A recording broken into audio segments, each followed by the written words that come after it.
Hello, and welcome to Nostalgia Marcana. I'm your host, Doug Leaf.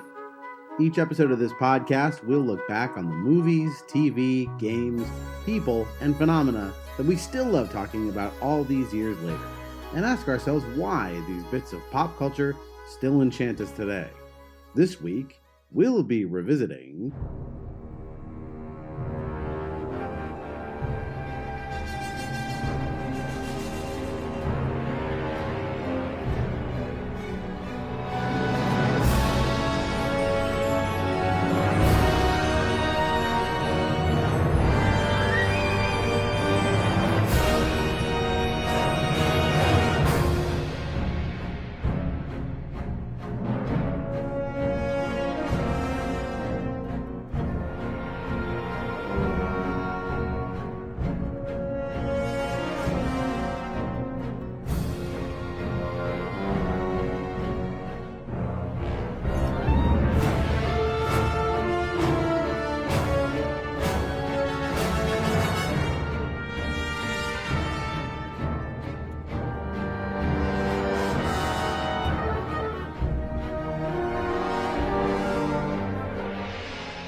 Before Spider-Man slung his first web, Sam Raimi took a crack at another superhero. Not one you've ever heard of, one of his own.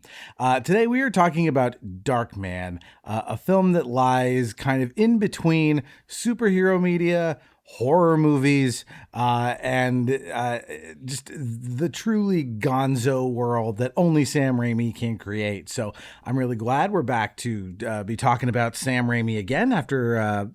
discussing Evil Dead 2 last year for Halloween. So we're here to talk about this grotesque celebration of all things bizarre. So to help me do it, I've got my old friend who I know is a huge fan of this film because it comes up a lot whenever we're geeking out. So please welcome back to the show my childhood friend and filmmaker, Alex Sosin. Hey. Wait. My childhood friend and filmmaker, Alex Sosin. It's close enough. It's close enough. We know each other. Yeah, no, it's great. It's great to be back. Thanks for having me. And yeah, I love this film. I love it. It's very, it's a superhero movie, and it's a great anti-hero movie, and it's right up my alley, as we'll discuss. I was gonna say, like, this movie is really tailor-made for nerds like us, because it is really very strange. It is both of those things. It's a superhero movie, a horror movie, a revenge tragedy. Mm-hmm. And it's just kind of it is an unwieldy Frankenstein of a movie about kind of an unwieldy Frankenstein type character. Correct. And it's the other thing is, Danny Elfman had just gotten off Batman, which was 1989. This was a 1990 release. And so first of all, Danny Elfman's score is amazing in the movie, but I think he continues the tradition where we had the darkness of Batman in 1989. The Batman of 90 was absolutely Darkman, as far as the filmmaking aesthetic and the darkness of the piece and the way the production design, and I love it because it's a Phantom of the Opera story, and that as you may know, and we may have done some podcasts about it, but I'm kind of a fan of Phantom of the Opera. Yeah, we both are. We've talked about this before, that this was something that we both liked, and this movie is clearly inspired by that. I mean, this movie wears all of its inspirations on its sleeve in the best possible way. Like, this movie doesn't exist without the universal horror world, the old school black and white Frankenstein and the Phantom of the Opera and the Invisible Man and all of these misunderstood monsters. Freddy Krueger, a little disfigurement, some amazing makeup effects, the state of the art at the time. I mean, what more do you want? This was actually screened, not to cut ahead, but I mean, when I was at Chapman, I forget who was. I don't think it was Sam Raimi, but it might have been the director of photography. or one of the sound guys, but they screened Darkman, so I got to see it on a bigger screen at Chapman. But yeah, it's a fan. We will absolutely get into it, but it's part The Shadow, which I'm a huge fan of. Especially listening to the radio versions with my dad, in addition to the movie, and obviously part Phantom of the Opera, part Batman, part superhero movie, part revenge movie. Like you said, a real Frankenstein. But the longevity, I think it's the same with a movie like Stand by Me. Is the movie has a lot of heart. Is that besides all the cult, over the top pulpy comic aesthetics to it, it's quite tender. The relationship between Liam Neeson and Frances McDormand is very strong. So it's much like Phantom of the Opera. It has longevity, and it's kind of a doomed romance. It's just all the things that are up my alley. Well, this is why I think the Universal monsters are so important, because a great many of them, there's kind of what made those really click and work is, as horrific as they were, you were also like drawn to them, and you like empathized with their plight. And this movie like absolutely nails that, because like you are so invested in Darkman's like you've got all the grotesquerie, but like you also have all this empathy. Like you so want to see him get this revenge. You do, yeah. And like, yeah, he's a misunderstood monster, just like all of them. And it's so classically pulpy. I mean, the word that comes to mind is pity. You have the classic Universal monsters. A lot of the lines were along, especially Phantom, and some of the Frankenstein stuff is that take pity on me. It's very similar with the Darkman. Is that you pity the fool. You pity him. You want him to get revenge, but at the same, you pity, and he's just so fucked up looking. Pardon my, well, whatever.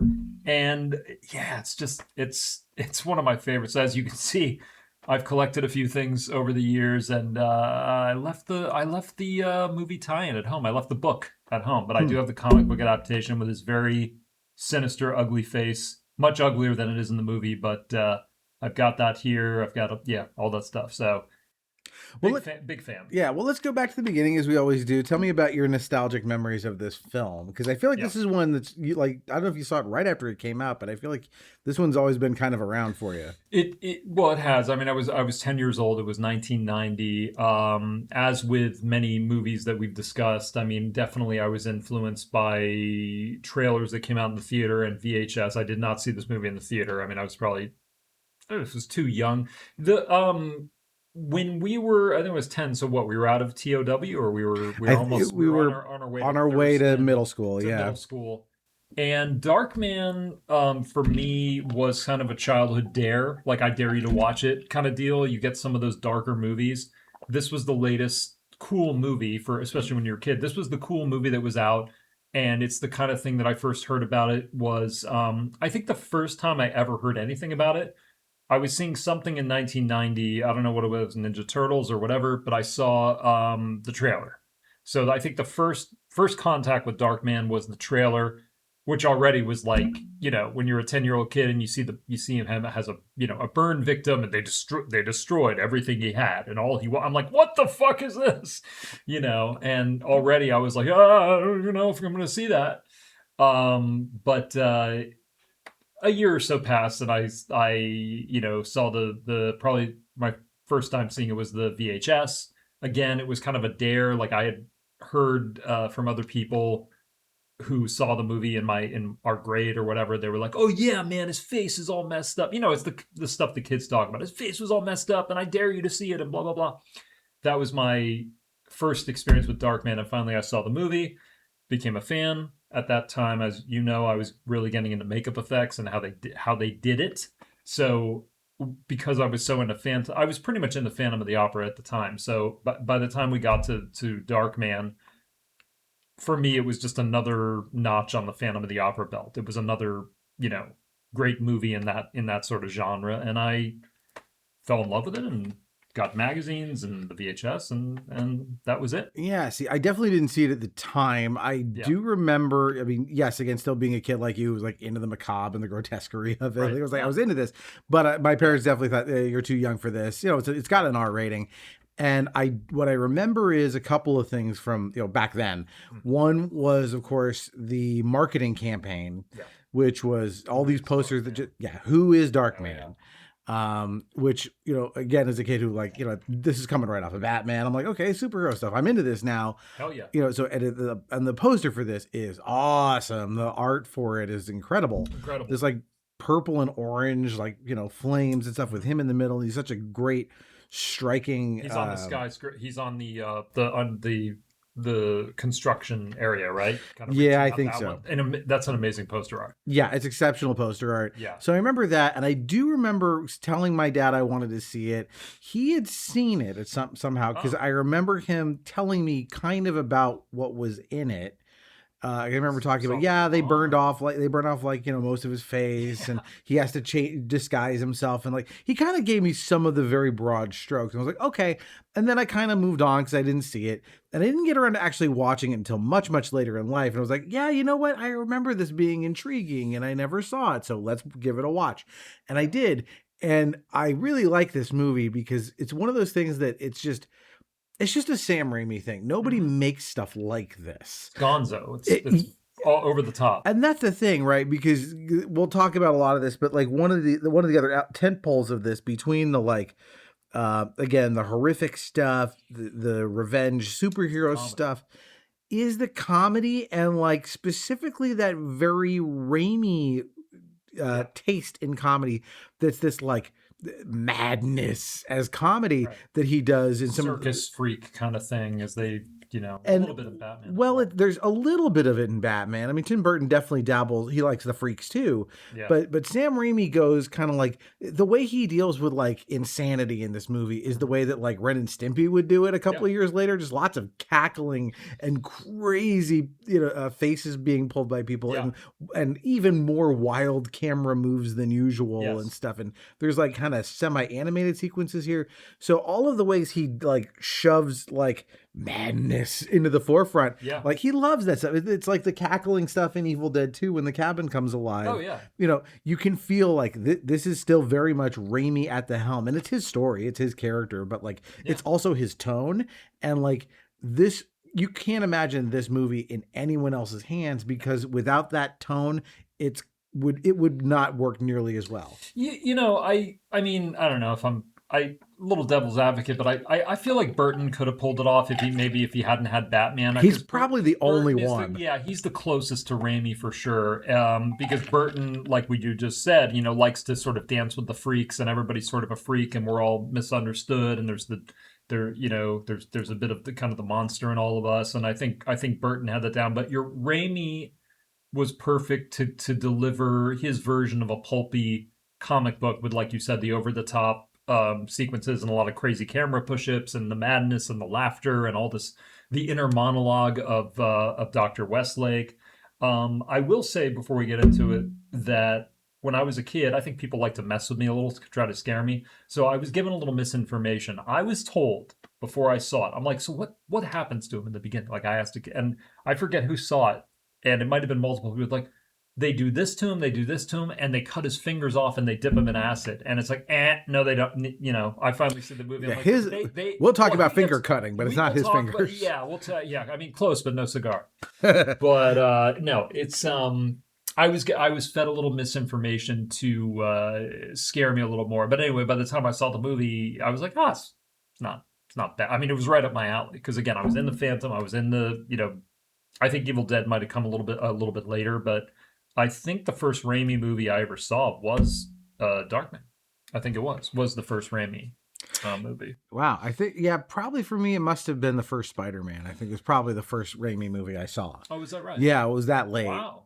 Because like I said, I didn't see Evil Dead and Evil Dead 2 and stuff until I was older. Sure. And I didn't see this one either and I don't think I circled back to this before I saw Spider-Man. Okay. And I think it's, it's definitely the same guy. There is stuff, especially in this movie. Oh yeah. That you can see that when he gets around to doing Spider-Man, they're not as gonzo as the Green this. Goblin shit and all the, and just when the Green Goblin's in the fire and the some of the camera stuff, and no one says no to me. Like there's so much maniacal.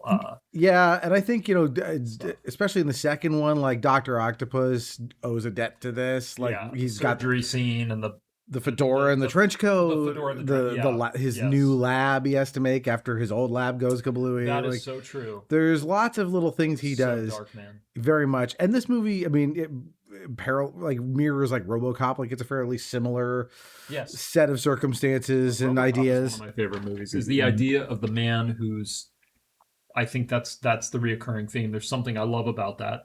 Plus, you always get great makeup effects with these kind of stories. But and in the '80s and '90s, it ruled. But just it's like a man who's torn apart has to put himself back together again and seek revenge. That's so it's very Phantom. It's very Darkman, very Shadow. It's got all those elements. Yeah, so we should kind of tell. I think there's some interesting things to talk about the production of this before we get into the beat by beat. Yes. So as we've kind of danced around, Raimi was interested in the idea of Batman, but that was never going to happen because Tim Burton was already locked in to do it In the '80s. in the 80s while not Ted Raimi, we'll talk about him. Sam Raimi was still trying to make making Evil Dead 2. Right. And so his second thing was I wanted to do The Shadow, which for people who may not know, that was started as an old radio show about Lamont Cranston, this kind of shadowy detective superhero. And he couldn't get the rights to do it, and they were a little. Sam Raimi didn't quite have the track record yet to have a studio trust him with something like that. Sure.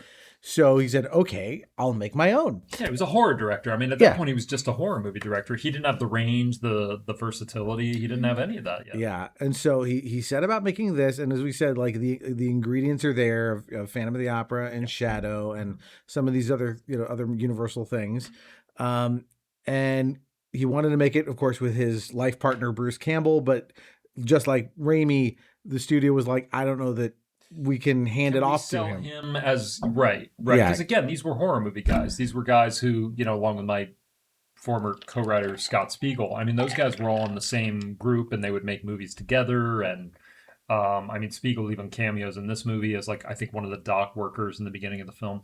But this was his. I think maybe Darkman was sort of a trial by fire, no pun intended, in that this I think was his larger studio movie. I think he started to get more trust. After that, he would start to make, I think, bigger movies. But and he would do Army of Darkness, which had a bigger budget, which was a lot bigger. But yeah, it was. Yeah, and so there's a couple of credited screenwriters here that worked with him, including his other brother Ivan, who was a doctor who lent some credibility to some of the medical scientific jargon in the movie. Yes. A couple of others, and he actually has an uncredited assist from his buddies, the Coen brothers, of all people. Oh, I didn't know that. Yeah, who he was like super tight with at the time. Okay. And this, so they ended up, of course, getting Liam Neeson in the title role, which is awesome. And they almost cast him opposite Julia Roberts, but apparently they had broken up really like shortly before they were putting this together. Would have been great. She would have been great. Apparently they even did a screen test and they said it was just too emotionally like awkward for them having just broken up. I might have read that. Yeah. So she bowed out and they brought in Frances McDormand, who was married to, well, she would get married, I think, to Joel Coen. Right. And so they all knew each other, and right. Great choice bringing in Frances McDormand, which is interesting because, well, she'd already been nominated for an Oscar, so she brought some cachet. Blood Simple, I think. Yeah. Yeah. And great film.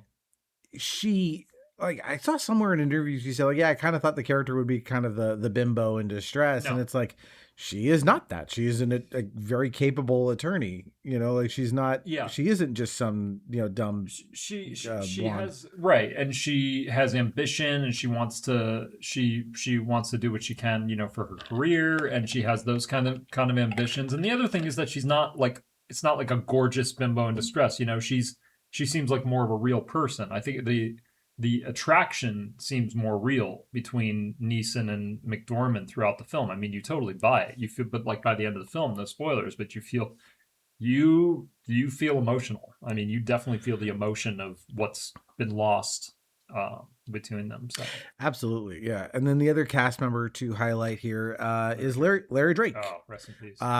Playing the heavy as R.I.P. Robert Durant. And Larry Drake at the time was really best known for playing LA Law. Yeah, he was on LA Law, playing like a character who's like the sweetest guy. Like he's a neurodivergent guy who like assists in the firm.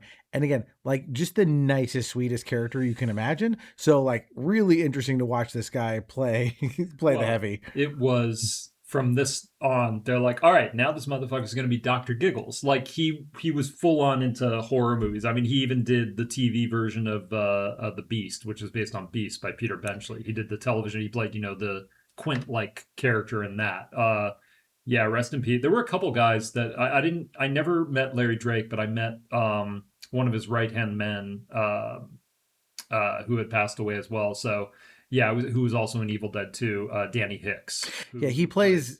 Oh, I forget this. I kept calling that character Cletus when we did the podcast about it. I couldn't remember the character's name. Well, he was a terrific actor, and I had met him, and I got to spend about a week with him and some other guys. But he did a great Jack Nicholson impression, by the way.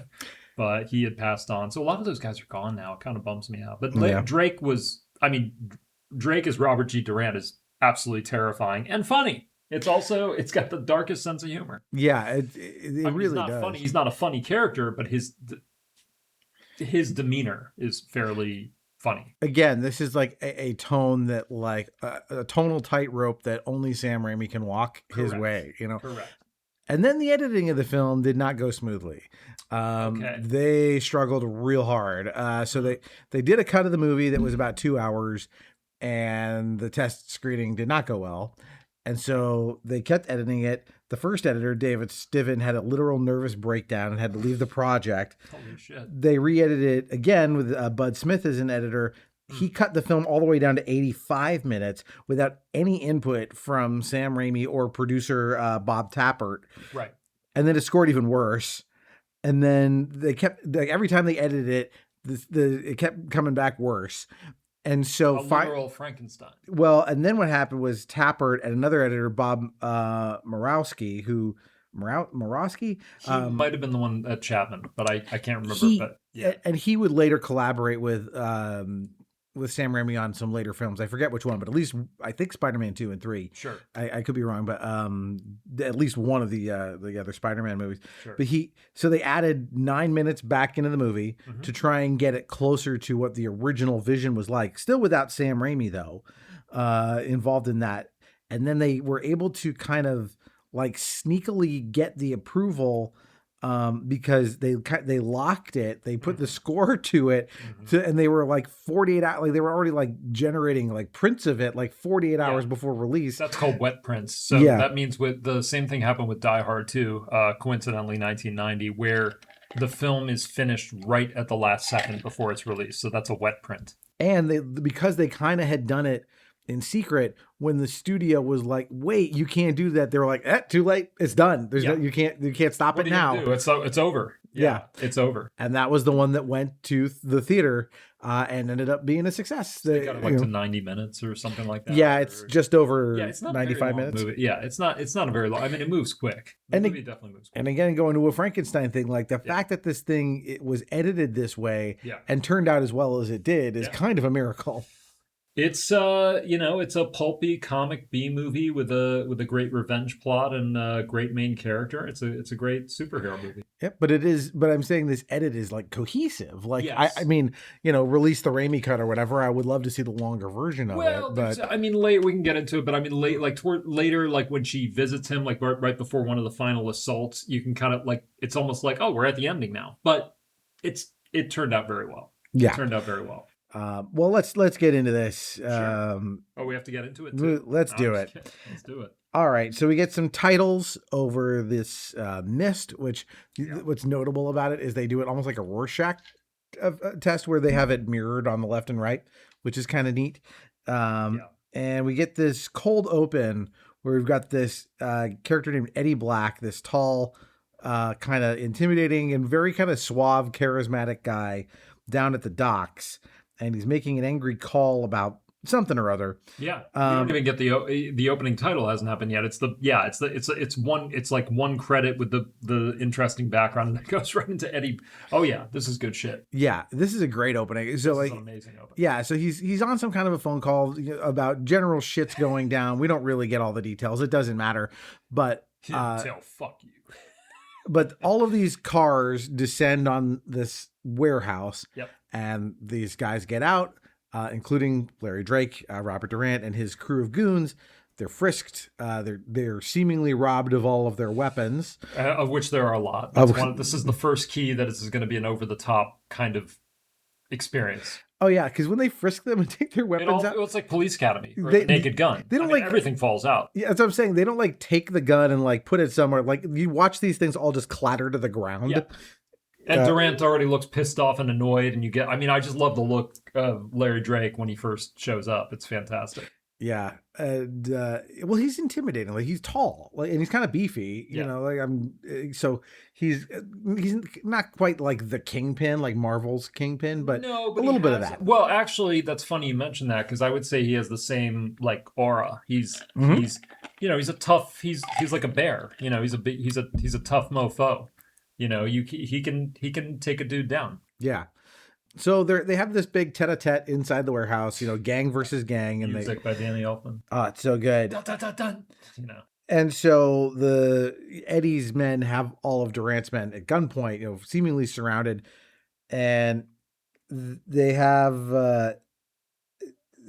so we get this joke that, you know, about this guy. One of the henchmen has a bum leg, and he says, well, it's, you know, a wooden leg. Yep. And he says something about an engagement. I was engaged to a girl with no leg once. Yeah, what happened? Had to break it off. Yep. And the only one not laughing is Robert Durant, Larry Drake. Right. And he's like, cut the crap. And he says, this is funny. He says, Eddie says, I'm not selling to you. Yep. Selling whatever, probably drugs or whatever. He says, and he says, nobody muscles me, especially a bunch of dinks. I was engaged to a girl once with a wooden leg. Yeah? What happened? Had to break it off. All right, cut the crap. I got 3 things to say to you, Durant. 1, I ain't selling my property. 2, nobody muscles Eddie Black, especially a bunch of dinks. And 3, if y'all don't like that, which I can already see you don't, we can cut your balls off. Maybe that'd be more satisfactory to you.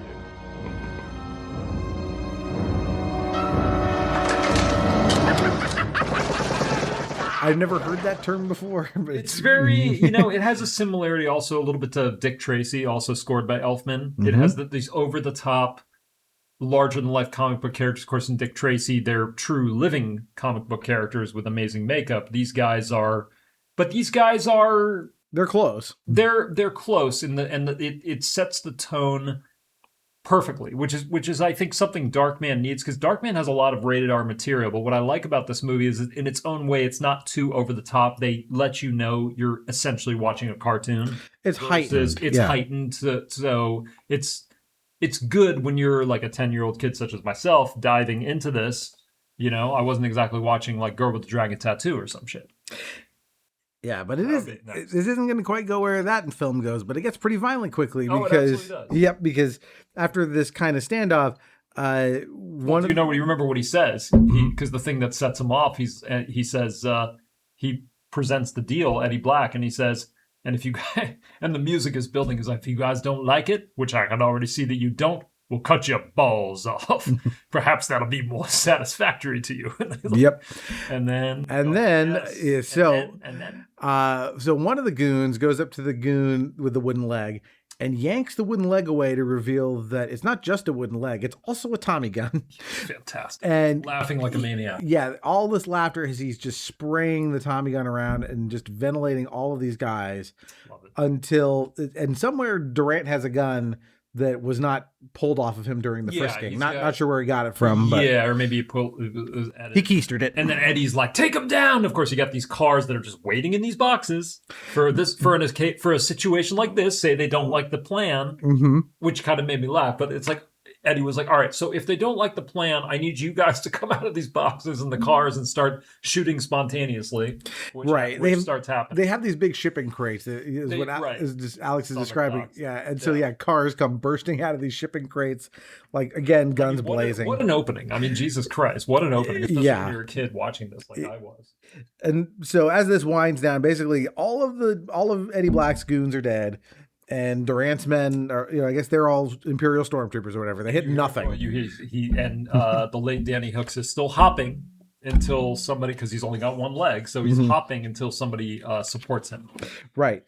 And so Durant comes up to him, and he has a cigar, and he's got a cigar cutter, and he chops off the cigar, and two more goons grab Eddie Black.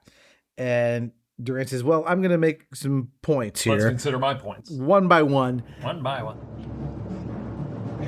Now, let's consider my points. One by one. 1. I try not to let my anger get the better of me. 2. I don't always succeed. 3. I've got 7 more points.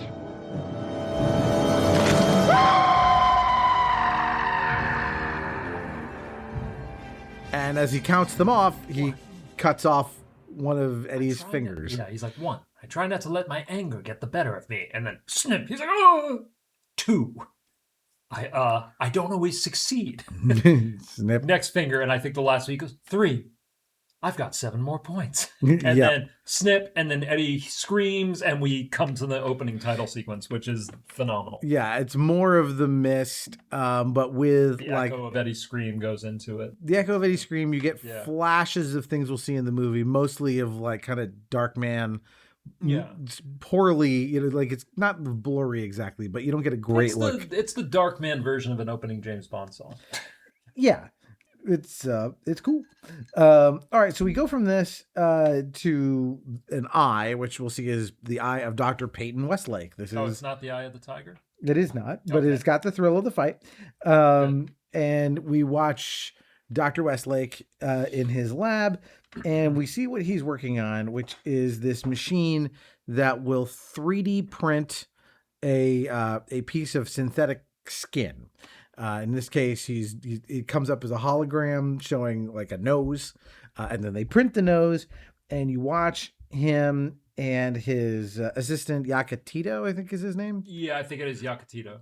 Right. Yeah. So they're watching it and they're testing it, and you see it under a microscope.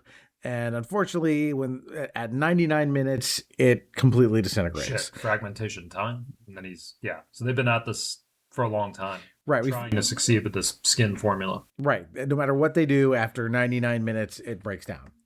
And we get the sense they've been at this for a long time and can't crack this issue. Yeah, and what's funny is, I'm not going to lie, a lot of movies come out today, whereas this one was made in the era where they had to rely on plot and story.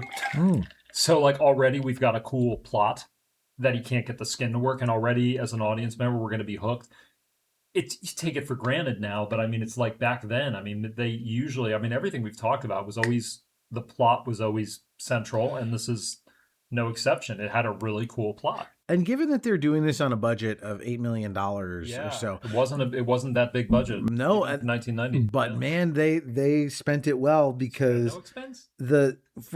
Obviously we'll get into the makeup, which is phenomenal. But there's a lot of pyrotechnics in this movie, and here there's actually early CGI. When you see the hologram of 1990 CGI. Yeah, anytime you see this computer hologram of whatever skin this thing is going to generate, you see it floating there in midair, and it's good. You take it for granted, but like in 1990, that's pretty damn impressive. Yeah, it was good. I mean, I think about stuff later, but I mean, look, it was good. It told the story. You don't need something to be so smooth and clean. I mean, back then it told the story. So whatever the CGI is, but in the 80s, and not, I don't care if it was the last Starfighter. I mean, like, it served a purpose. It told the story, and the computer graphics were fine. Yep. So we meet Julie, This is Frances McDormand, and she and Peyton Westlake are at his apartment, or hers, I think, and they're looking at old slides of themselves. So we're getting like shots of like really be her in that slide. Yeah, like super awkward shots of them when they were young.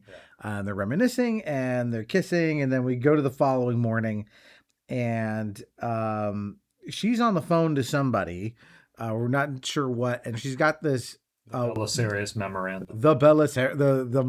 They needed. I've seen it enough times. It's a lot of syllables for this thing. Not shit I would remember without having seen it about 10 million times. Anyway, this is the MacGuffin document, is what it is. It's the Ark of the Covenant. Yeah, and so, but Peyton sets down a cup of coffee on it, leaving a ring, which is super plot important for later. Right. And what we'll find out basically is this piece of paper is Exhibit A in whatever trial could possibly arise. This is proof of crime written down. That's what it is.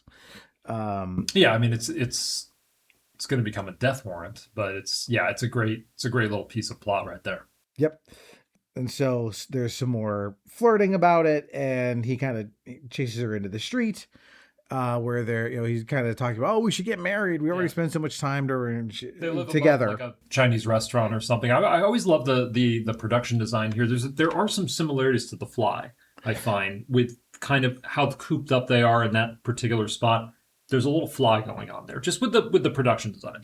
Yeah, and that's where his lab is too. Is above that. It's a little fly. Yeah, and he says, of course, the line, which is always doomsday in movies, which is, I think we should get married. Yeah. This is, just one notch below. I've got 3 days left to retirement. So, yeah. I'm wearing a red shirt and I'm in Star Trek. Right. Yes. And she gets in a cab and drives away. And we cut to what if LA residents would know as the Bonaventure building. That's right. That's right. And we have Julie having a meeting with this character, Strack. Yes, played by Australian actor, I believe he's Australian, Colin Friels. I had seen some of his other work, and he's actually, so believe it or not, he seems like a really nice guy. In this movie, you would not know that, because for the longest time I knew. But anyway, we'll get into the plot. But he's a very talented actor. I think he does a great job. I really liked him in this role. I thought he did I thought he was almost as good as Drake, just a little bit different, but he's really cool. Yeah, this is a more restrained performance than Drake for the most of the movie. Yeah. We'll get into it again, but I landed on my feet. But anyway, and so she's telling him about this memo and how it appears to confirm that Strack is bribing the zoning commission, and he freely admits, yes, that's exactly what it is. So you're gonna book me? Like right even there, he's like he's trying to just charm her, but that's how powerful he is. He doesn't really. He's like, whatever. You're not gonna do anything. Yeah, and he's got a great excuse, right? Because he says, this guy Durant and guys like him are vying for this.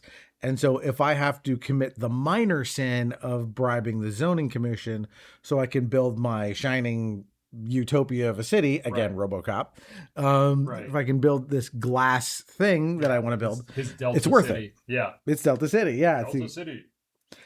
And she's kind of like, okay. And she's dubious. Well, what he says is, Durant is a competitor, is what he describes him as, and he would do anything to get his hands on that document to take me down. Right. And we go back to the lab, and it's late at night. And it's showtime. So Westlake and Yakatito are working again, and just as they're about to hit 99 minutes on their latest skin attempt, the power goes partly out. And the lights turn off, and they notice that the skin lasts past the 99-minute mark, right. Which leads them to the eureka moment of, this stuff is photosensitive. In the dark, it lasts longer. Hey, Gatito, time? Huh? Time? 99. 100 minutes. What? The cells. They're holding. They're stable. But Dr. Westlake, why now? The dark. Oh, of course. The dark. I think the synthetic cells are photosensitive. This is unbelievable. Oh, what is it about the dark? What secret does it hold? They're still stable. Time, Yakatito, time. 101 minutes. Finally, we can replace damaged skin tissue. No, Yakatito, no, not quite, my friend, not yet. All we've got is a piece of the puzzle. There's still the big question, how to keep the cell stable past 99 minutes in the light. But at least now we know it's all about light. And there's that great line, where there's that great shot where, Yakatito's like, well, what is it? What's going on? And he kind of looks up and he's in shame. He's like, the dark. He's like, maybe that's the answer, the dark. And already you sort of get chills, he's talking about the title and we're getting the first look at sort of him in the darkness. And it's a chilling moment, actually, the way they do that with Neeson was fantastic in this, by the way. Yeah. Well, he's so natural. He gives the monologue too. He gives this little the dark. What secrets does it hold? Yeah, it's a little cheesy. But the first part I liked. It's dark. Very what's that in Dracula? The children of the night. What music they make? It's alive. There's something like that. Yeah.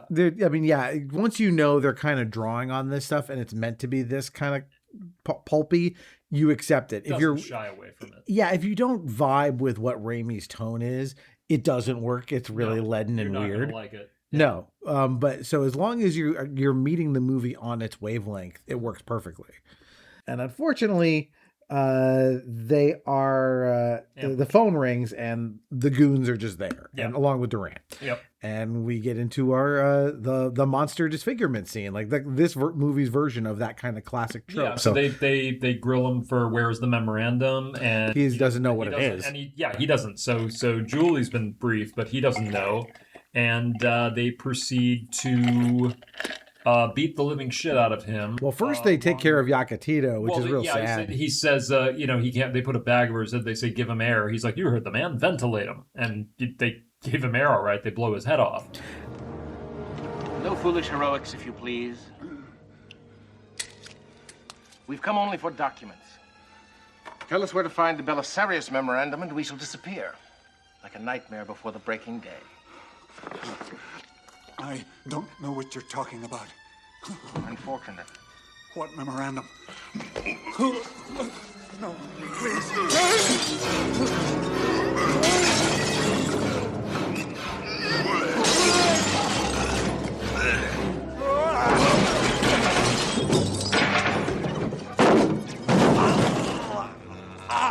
We want the memorandum. Should your houseboy's predicament not jog your memory, you may bid him Godspeed. He's a lab assistant. For God's sakes, let him breathe. You heard the doctor. Ventilate him. No.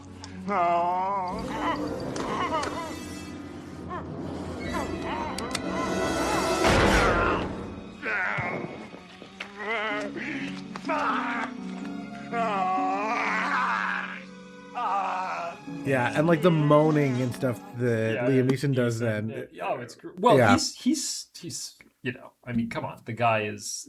He would win an Oscar 3 years after this, Yeah, exactly. He can do any. I don't think he won the Oscar for Schindler. Actually, I can't remember, but it was Tom Hanks. Tom Hanks won for Philadelphia, and consecutively the next year he won for Forrest Gump. Oh, you're right. He should have won, but I can't compete with Tom Hanks. Let's just say he's very good in Philadelphia, but yeah. I mean, that Schindler was supposed to go to a lot of people, but I think it was Harrison Ford at one point. And who would have been okay? I think. Well, it's also crazy to look at this and go like, 3 years from now, he'd be making Schindler's List. And a decade, and then The Naked Gun. Later, then he would be an action hero, and he would change genre and be a chameleon. But yeah, so the goons wreck up the place and they essentially begin their torture process. They want to they want to kill him.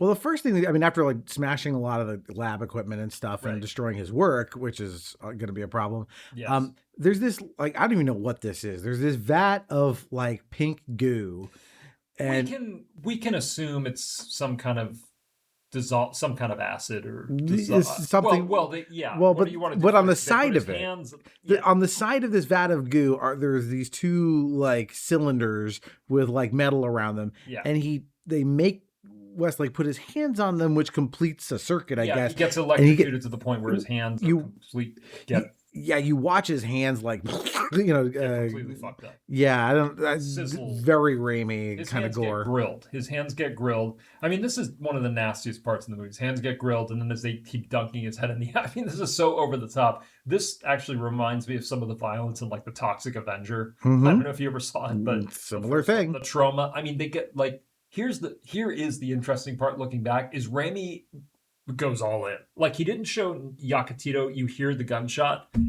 And then, like, for those who are like, oh, thank God they didn't show it, Raimi's like, oh, don't worry, we're going to show everything with Westlake. Don't worry about that. And it's this, essentially, is it's He's like almost that. He's burnt and grotesque, but not as burnt and grotesque as he's about to be. No, correct. So There's like a middle stage they where he's... leave him to die. Yeah. They plant a bomb with a drinking bird. A drinking bird that when the bird dips down, it will ignite a cigarette lighter, and the gas, they've already turned on some gas, so they're setting a little bomb. Yeah, it's a little Rube Goldberg, but like again, the kind of like manic idea, like let's use this little stupid drinking bird toy to set it. Like that's Raimi. Well, that's all Raimi. It's also very Joker, very Jack Nicholson. Again, the Batman had just happened, so I can only imagine that Raimi use some of those dark, twisted elements that had just been in Batman. I'm sure that inspired him too. Which is why Batman is my favorite, because it's dark and it's twisted, and none of the other ones are as twisted as the first one, in my opinion. Right. Anyway, they blow the shit out of him. Almost. Just before it goes off, we're intercutting. So Julie arrives. She's down on the sidewalk outside the building. And she's like, marry me, whatever. And just as she's having this thought out loud, we get this shot of Westlake crawling on his ruined hands towards the bird. And he gets to it just milliseconds too late, because they show the bird hits the cigarette lighter. Total silence. And like slow motion, you see the flame for a second, and then boom, this enormous fireball, and we watch him screaming, going like, into the air on fire. Shot. Yeah, there were a few chuckles, I think, when we screened it in Chapman, because again, I think, the movie is of its time. I think it's timeless, but, it's a comic book movie. It's a cartoon. So, yes, he goes flying, but again, I accept it because this is Sam Raimi we're talking about. That's the thing, is like, you once you're on board with Sam Raimi's tone, this works, because it is kind of funny, even though it's horrific. And he crashes into the water. Yes. Julie does not see that. No. She just sees the explosion and she assumes the worst. Right away. Yeah. Well, we get this neat shot, right, where she's standing in her dress, like staring directly at the camera, right, and it crossfades to her in a more funereal kind of black dress, and the background behind her is now a cemetery. Yes, this very much feels like something out of Evil Dead 2. This shot, sure, it's and then you have a lot of interesting characters, like one of the caretakers of one of the funeral guys is. I forget his full name, but he was in, Live and Let Die as one of the henchmen in that. He had a robotic, a mechanical arm in Live and Let Die. He's like, well, all I found was near. Not much, nothing to bury. Basically, according to them, he was blown to hell. There's no body. Right. Yeah. But of course he was not. We get these shots from... he's going to come back? Yeah, we get these cool shots that are like underwater, but he's in some kind of a tank. And it fades to like this first person POV, like doctors looking over him. And we get this monologue from the doctors about how he was found. He's a John Doe. He was found on the riverbank by homeless people. Right. And taken to the hospital. And she explains what they did to him. Next, we have a 35-year-old male, no ID, no medical history. He was found on the riverbank just south of the city. There's a sizable population of homeless and indigents there. We get at least 3 no-names like him every week. Nobody does anything about the homeless until they become train wrecks like Mr. John Doe here. He's got burns covering over 40% of his body. The hands and face are the most severe. 10 years ago, pain from the burns would have been intolerable. This man would have spent the rest of his life screaming. Now, we use the Rank-of-Eretz technique. Quite simply, we sever the nerves within the spinothalamic tract, there, which, as you know, transmits neural impulses of pain and vibratory sense to the brain. No longer receiving impulses of pain, you stick him with a pin, and he can't even feel it. As in many radical procedures, there are serious side effects to this operation. When the body ceases to feel, when so much sensory input is lost, the mind grows hungry. Starved of its regular diet of input, it takes the only remaining stimulation it has, the emotions, and amplifies them, giving rise to alienation, loneliness. Uncontrolled rage is not uncommon. Now surges of adrenaline flow unchecked through the body and brain, giving him augmented strength, hence the restraints. Jenny Agutter, famous genre actress who's been in everything. One of her famous movies was Walkabout. I think it was 1971. Nicholas Roeg, I want to say, an Australian production. Still with us. She's in her 70s. But Jenny Agutter is. She would also be in Child's Play 2, and she's a favorite. But she's a great actress. Yeah, and she explains that basically what they did to him was, of course, they did what they could to salvage his burn skin, which is like over 40% of his body. Yeah.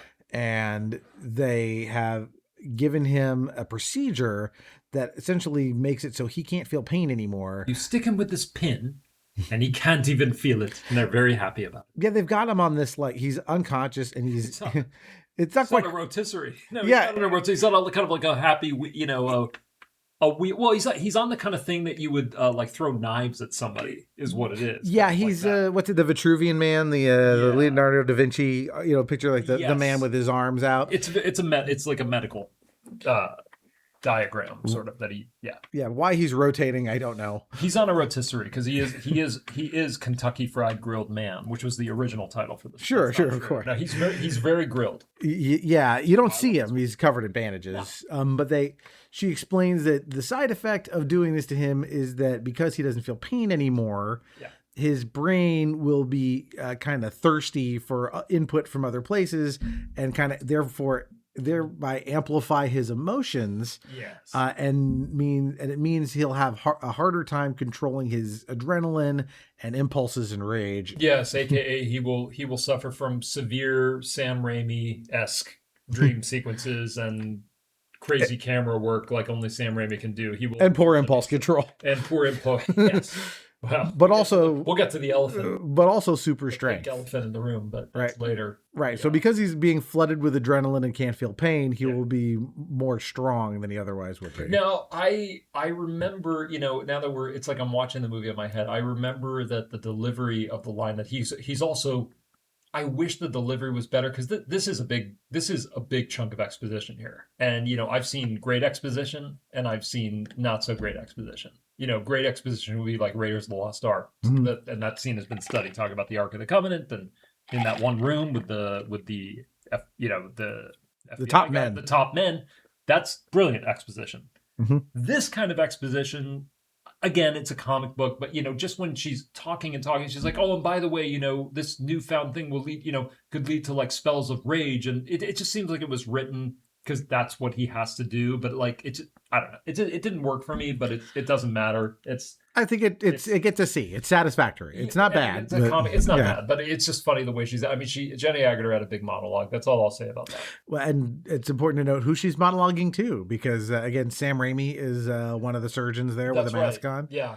And I forget, one of the other guys is another person. I can't remember. Yeah, I know. Well, obviously it wasn't Cronenberg this time. No. There are several people in the room who did the cameo, and I'm sure Raimi owed favors, and I'm sure Raimi was friends with a lot of these guys. So, I can't remember, but well, obviously it was Jenny Agutter is the one that I know. Yep. As the head, nurse. Well, she says something along the lines of, "I give him a 9 on the buzzard scale." Yeah. So this a lot of laughter. This is very much is, like you said, the Spider-Man 2 Doc Ock wake up scene, sort of. It's like that, kind of like that. Yeah. Well, we see his eyes pop open, and we get this sequence of like animated neurons firing, and again, like the circus music from Danny Elfman, and vials breaking. That's another one. There's vials always breaking, and laughter, flashes of the disfigurement scene. It's all like, la la la la la la, as he's having this break with reality. He's also awakening as Darkman. He's a new person now, too. Right. And so he breaks free off screen because we just see doctors and nurses running. Yeah. And they get to the room and all of the restraints are broken and he is out the window. He's escaped into a matte painting at that point, I think. He's escaped into and of course by then, of course, because this is a comic book movie, it's stormy out. So the windows are flapping back and forth and he's got, he's out there somewhere.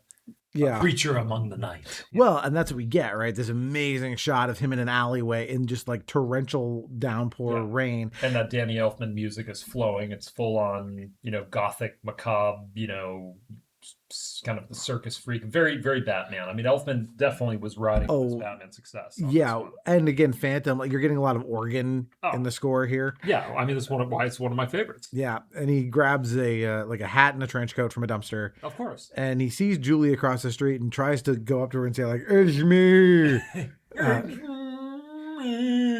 Remember, as we'll see in a moment, he has no lips. So speech is going to be tough. Which is hilarious later, but it's okay because eventually he's able to form perfect sentences and talk as if he did have lips, even though he doesn't. So at that point, you just have to go with it. Yeah, and he's still heavily bandaged here. You still can't really see what's it's underneath. It's going to take a while to see him, but it's worth it. Yep. And so he goes back and he crawls under a cardboard box in the rain that blows off of it. It's real oh, this guy's been through it. Oh, it's the worst. But this is what I love is it is sort of like a hero's journey that he's got to find his new self and grow into what he's become. And it's got a little Bruce Banner and Hulk. It's got a lot of those elements. It is, like you said, it's so many things at once, but it gives you the right vibe, the right feeling. Yeah, he does a very comic booky shot here where you watch this water go down the drain and then that kind of shot, the psycho shot. Yeah, you got it superimposed on his shot. eye, Yes. the vortex. And Westlake goes back to his destroyed lab, that's all burned up. And he picks up a computer monitor, it's worthless. There's nothing to salvage here. Yeah. And then he finds a reflective surface and decides to cut off the bandage. Take off the bandages, and we don't see it. We just hear him scream. Yeah, it's Phantom the Musical. We don't see it the first time. Yeah. Well, it's nice, though. Again, it's the thing of the Batman thing, right? Mirror. We don't see it then either. Mirror. Yeah, mirror. We get his off-screen reaction to it. We hear it. You understand that the nerves were completely severed, Mr. Napier. Well, his nerves were completely severed, too. See what I have to work with here. Exactly. Yep. Yes. And we pan down from that. This is important. There's a photograph of him and Julie, but the photograph is damaged kind of in the same place where his real face is now damaged. Yes. That'll be important in a second. Yes. And so we watch him pushing a shopping cart full of stuff into this condemned factory space that's going to be his lair. And he tries to pet a cat and it yowls at him and he goes, "Home." Yeah. And we now he's made a makeshift lab. We kind of we speed past how did he put all this together? But this is the sad part of the movie, by the way. I do feel bad when I see this part. I'm like, God, this just sucks. Yeah. For him, and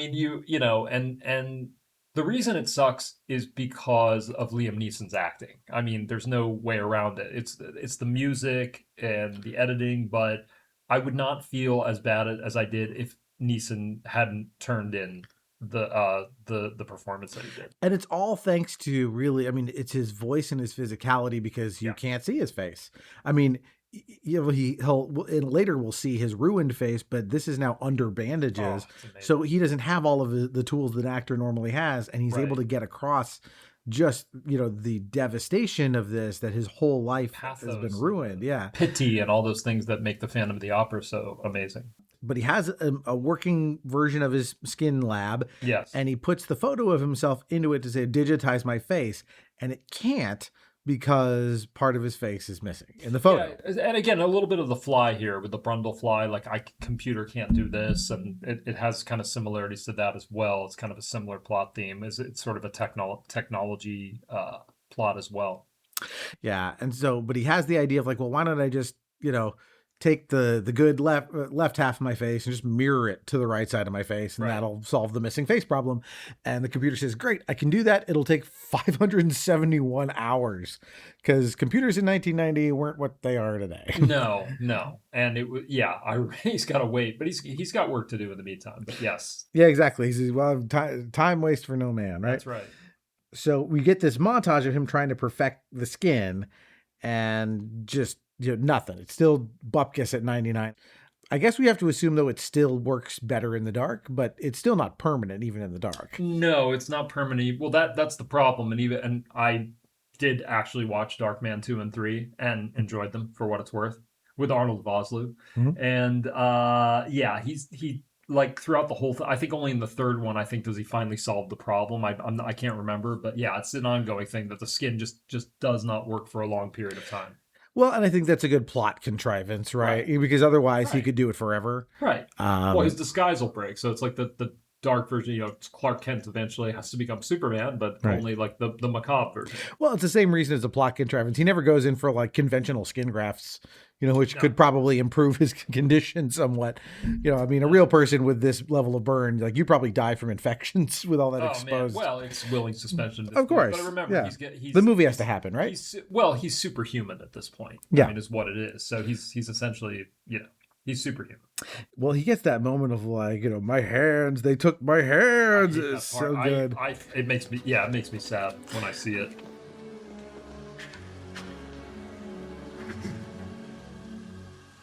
My hands.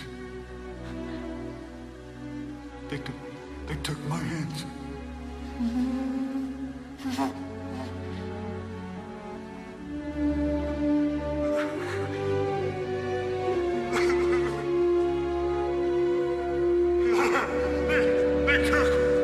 They took my hand.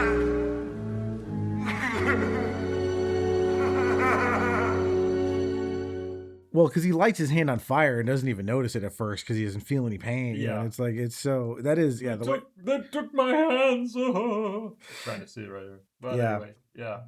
Very sad. All right, so we cut to this ball, this gala for Strack's City of the Future. Yes. And Strack thanks Julie for coming to it. She's there, and he has to know whether she's come to a decision regarding this memorandum she still possesses. Correct. And she says it really doesn't matter because it was destroyed in the fire, and she'd rather not talk about it. And I'd rather not talk about it anymore. And he's like, well, here, dance with. Yeah, dance with There's me. a cure for things called dancing. But again, it's a very interesting sequence because it's so over the top, and the classical music that they're waltzing to, it's a little Joker-ish. It's got that same vibe. It's a really cool comic book almost moment as well. And very fandom too, that there's like a gala going while he watches from behind like a vent. Exactly. What could have been, what could have been? Sam Raimi is getting his Phantom stuff in there, as much as he can, because obviously he was a huge fan, but he's definitely getting those elements in there. Right.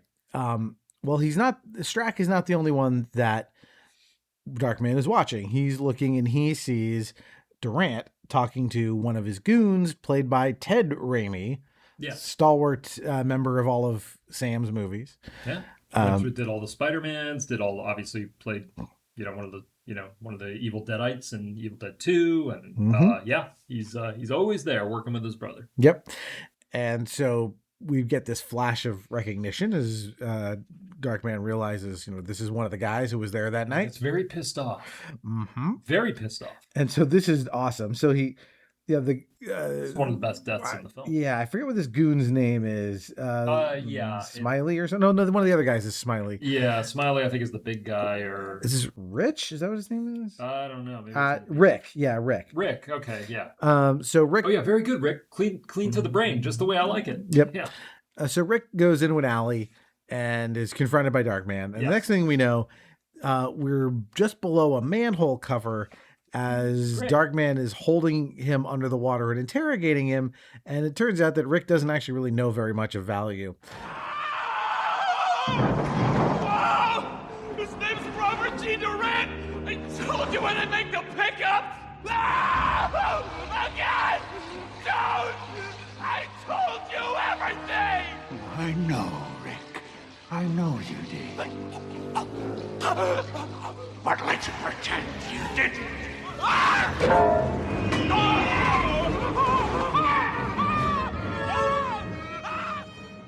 And so Darkman opens the manhole cover and sticks the top half of Rick out of it. She says, "I've told you everything." And he says, "I know, Rick. I know you did, but let's pretend you didn't." And then he puts his head. See, that's what I love about it. Yeah. The humor there is fantastic. But let's pretend you did. I mean, he's nuts. Yeah. At this point, he's just nuts and so thirsty for revenge. And we watch various vehicles swerve to try to avoid. Yes. Whack-a-mole.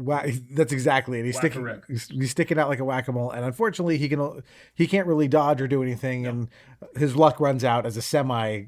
We just hear a crunch. We hear the crunch, and it's a nice transition into the next scene. It's great. It's fun for the whole family. Yep. That's what I love about this movie. And so we watch Darkman. He's snapping photographs of all these goons from a distance. And we watch this transaction happen that apparently happens a lot, which is this other goon, this kind of like, think of like a chubby Vin Diesel. Yeah. He passed away too, but he was another character actor in a lot of known films. Right. This character's name is Paulie. Yeah. And so he goes to a restaurant and he gets this suitcase full of money on the reg. Like this is part of some kind of routine. Yes. And so we cut back to the lab and Westlake's got all of these photos and he's using them, we'll see, to make disguises out of the synthetic skin of all of these people. Yeah, starting with Paulie. So this is Darkman's first, so Darkman is in full Darkman costume now. He's got the hat, he's got the bandages. So this is Sam Raimi's Phantom Shadow hybrid. I love this movie. You know that? I really do. And just thinking about it, what it was, just looking back on how good we had it with older films. But anyway, yes, I digress. I know the first experiment of going out disguised as somebody else is going to be Paulie. Right. And so when we watch him, he makes a hand first and he puts it on. He's like, hey, it works.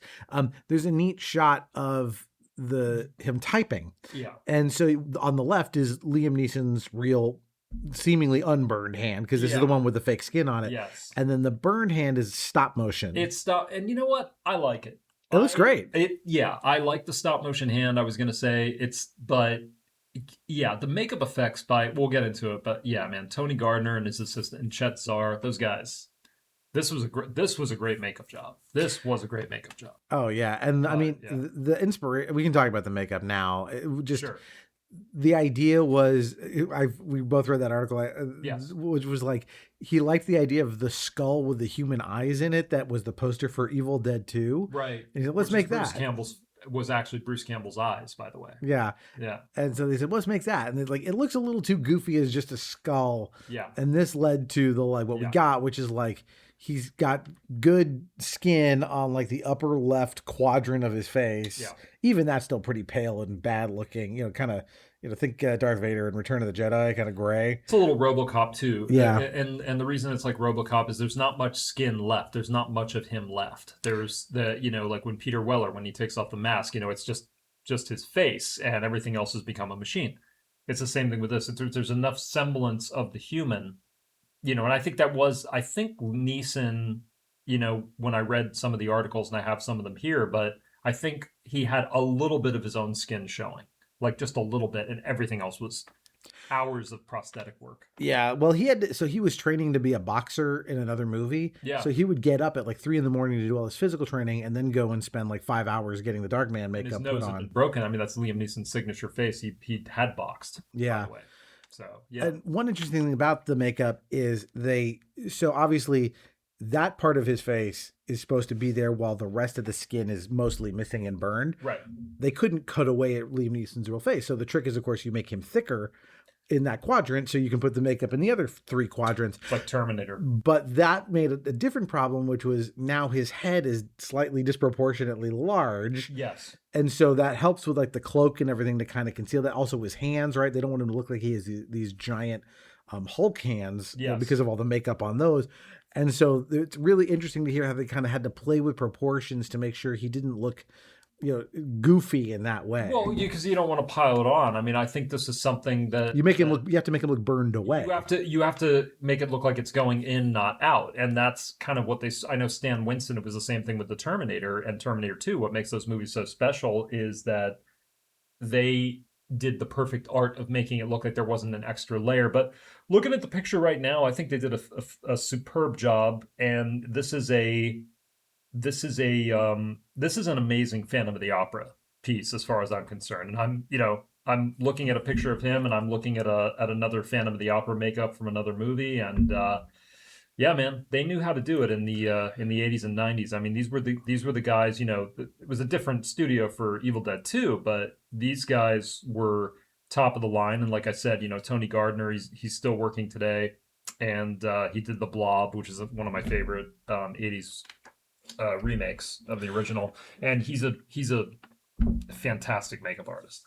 Yeah, and I think you can't talk about this without talking about Two-Face. Not so much the Tommy Lee Jones version, but definitely the Aaron Eckhart version owes a debt to this. The Aaron, they definitely paid tribute to Darkman with that, but the character of Two-Face in and of himself predates Darkman too. Right. Yeah, of course. Well, Two-Face goes way back, but it's that aesthetic. And what's interesting about the makeup is it's similar to Freddy Krueger in that the makeup, especially in the later Freddy Krueger movies, is that the makeup always was very good, but it had enough of a cartooniness to not be like repulsive. It was more intriguing, and that's what I like about this kind of makeup too, is that it's not like let's gross the audience out. It's more like let's do an artist's interpretation, like a version of the truth, but not like gross people out. So it's really more intriguing.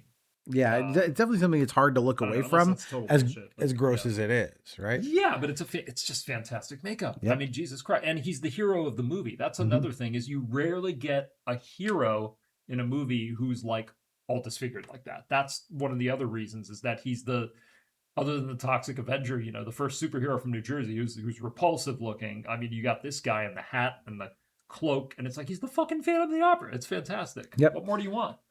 All right, so we watch who appears to be Paulie getting a hot dog, and Durant talks and wants to know where Rick is, and he says, "I don't know." You kind of you okay, Paulie? Yeah. Right. He's not as good as an impressionist yet. That's another skill he has to work on. No.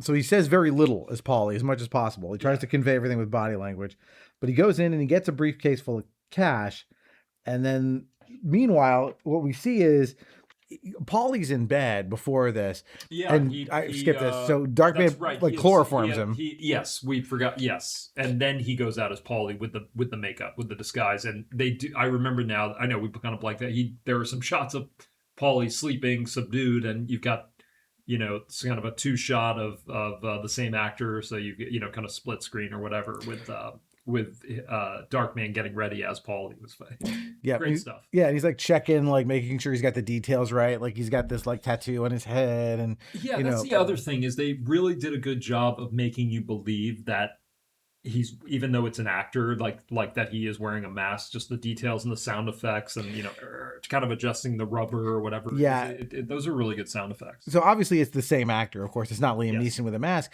but they do a good job. Anytime Liam Neeson is doubling as quote Darkman is pretending to be someone else, they make the skin of that person look a little waxy.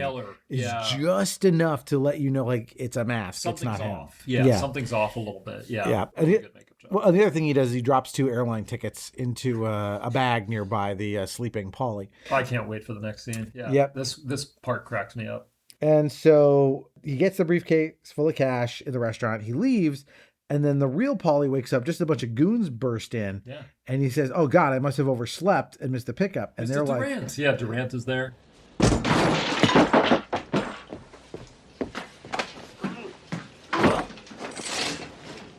Paulie! We've been very concerned about you. Hey, Mr. Durant. I must have overslept. I'm sorry. I guess I missed the pickup, huh? Where's the money, Paulie? What money? I didn't make the pickup.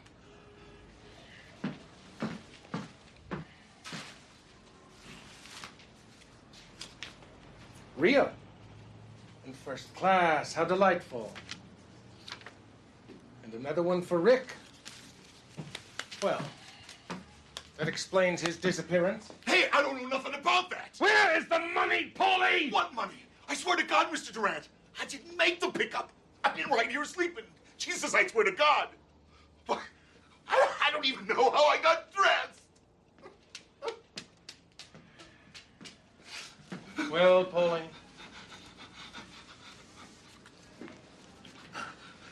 Have a nice flight.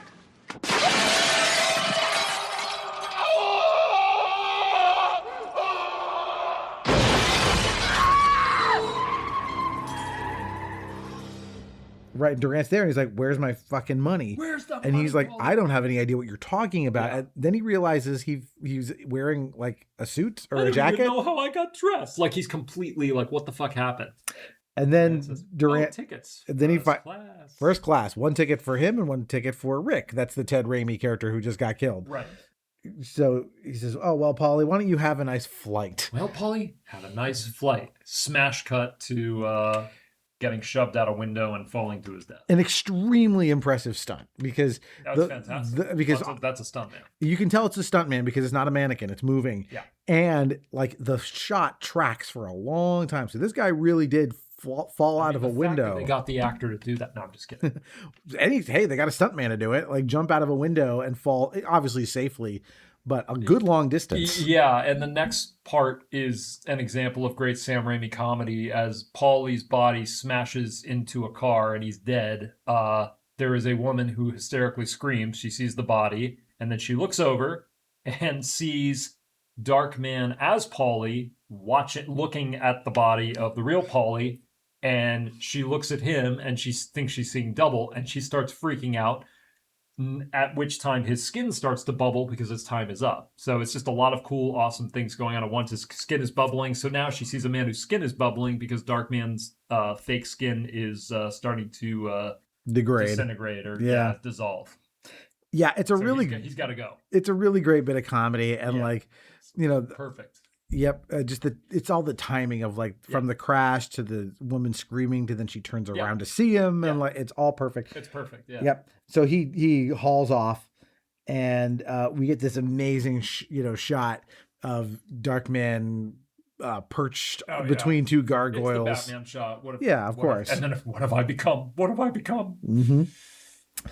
Which I think is going to lead to his freak out. Yes, because he goes back to the lab and he watches. It's another fail at 99 minutes, and this is when he starts freaking out with the cat. Yes.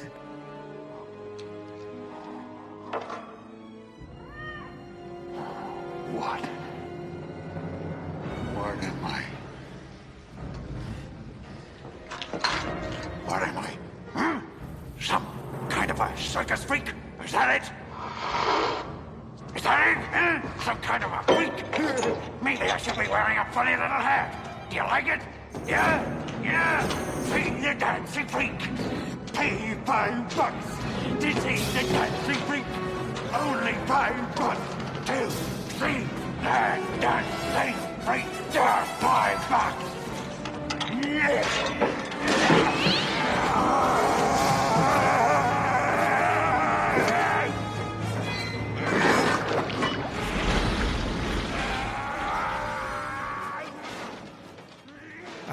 So he starts like monologuing to the cat about, "Oh, what kind of a freak am I? Should I wear some kind of a circus freak? Is that it? Huh?" And the cat's like, "Meow." I should wear a funny little hat and do a stupid dance." Yeah. And like it's see the whatever, dancing man. freak. See the dancing freak. Only $5. So they go. I mean, this is going to be a love it or hate it, but yeah, they go all in for this scene. It's a little hard to watch, but it's a cartoon and it's a comic book. So It's what are you gonna do? Again though, Exaggerated like heightened reality. it's amazing. Again, only Sam Raimi can do this. Yeah. Where you have the Ren and Stimpy madness freak out. That's also sad because you're like, it's not just his face that's fucked up. His brain is also fucked up. And you're seeing a little more of him now. I love the way as he freaks out, there's a shot or two, a frame where you really can see him for a minute. Yeah, the bandages are like they're coming off here and there. You get a little bit more each time. Yeah, he's having his Invisible Man freak out as kind of his Claude Rains. He's having total.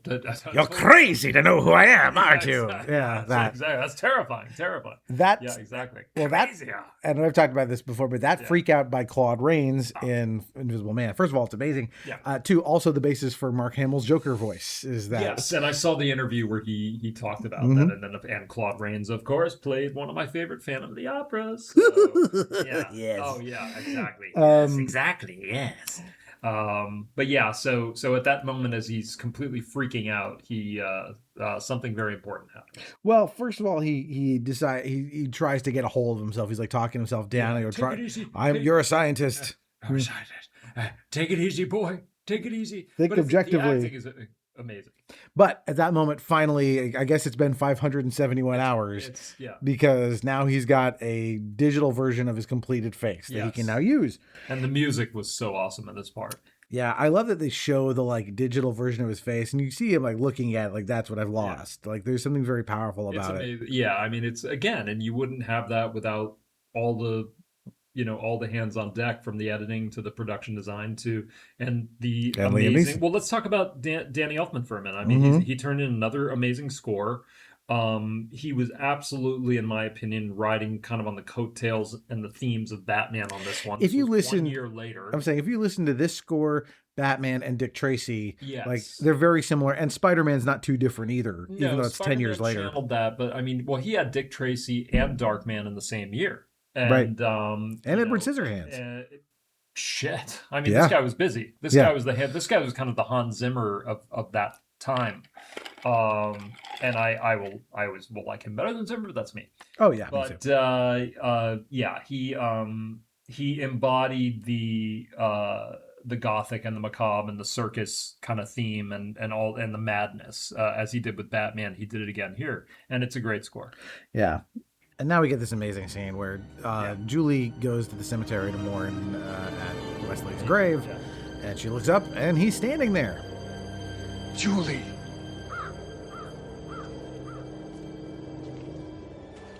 Oh. It's all right, Julie. It's me, sweetheart. No. Please, Julie. Please, don't be afraid. Listen to me. Who are you? It's me. Peyton. You are dead. No, Jules. No. I was in a hospital. A coma. Dead to the world. Jules, please. Please hold me.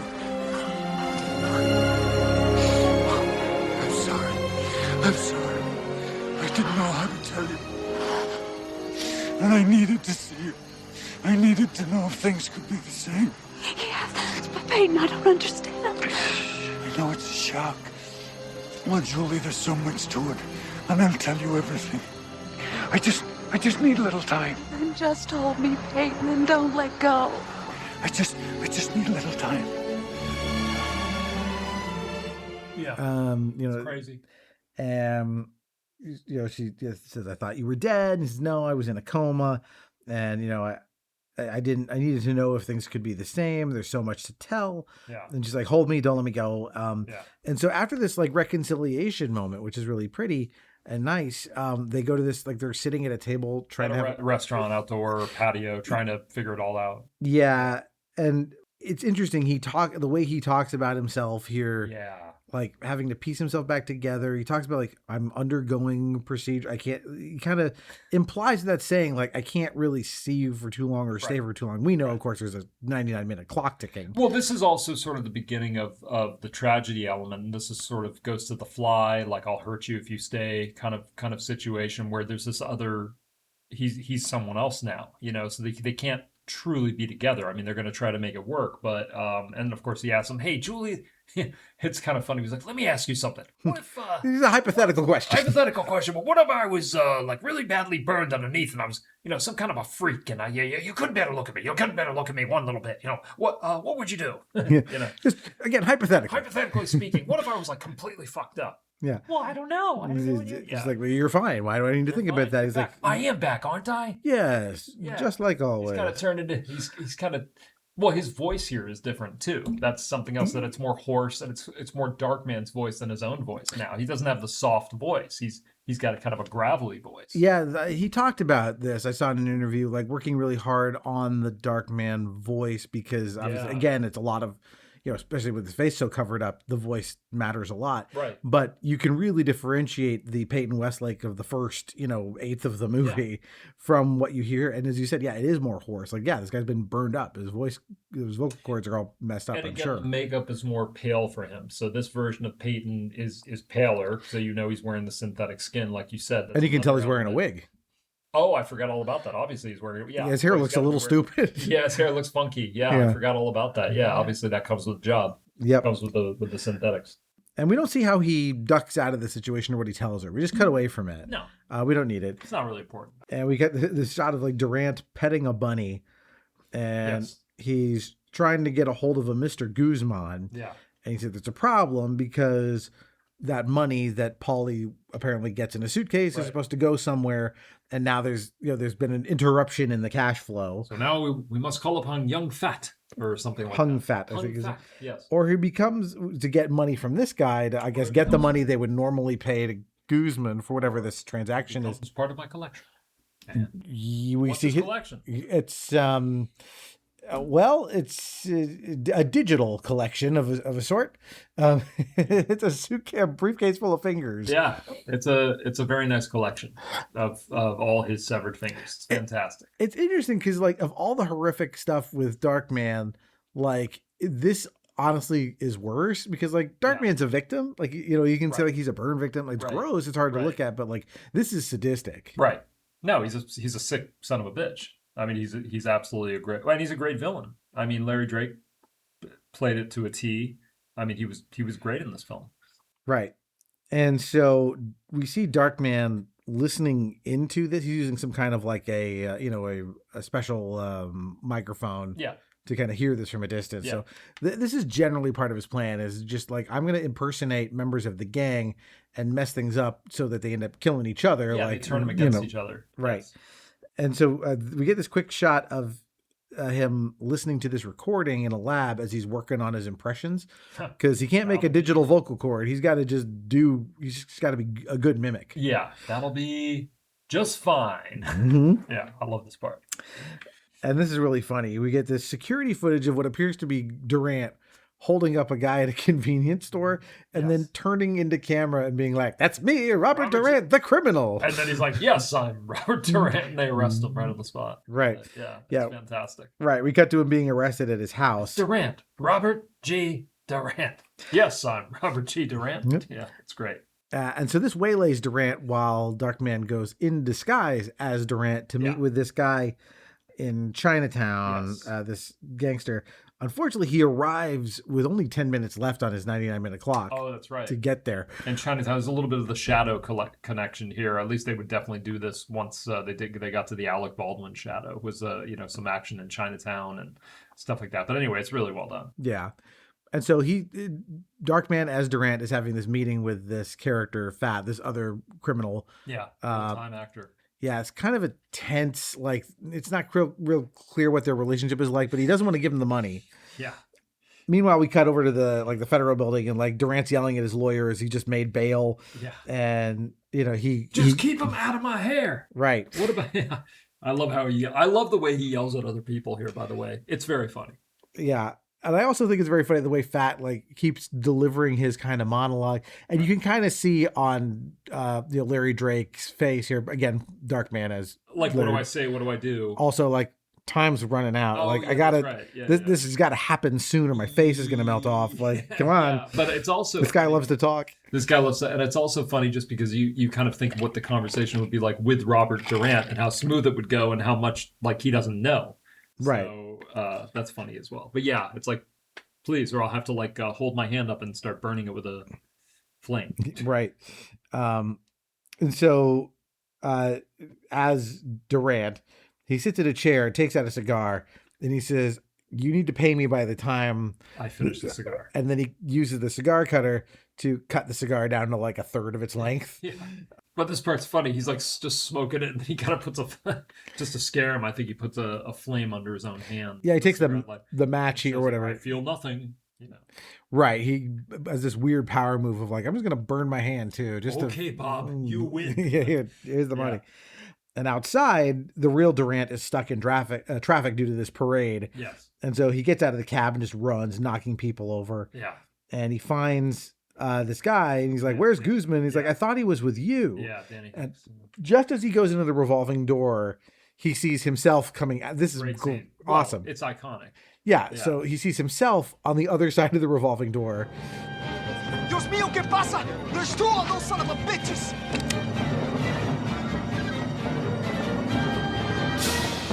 Shoot him! Shoot him!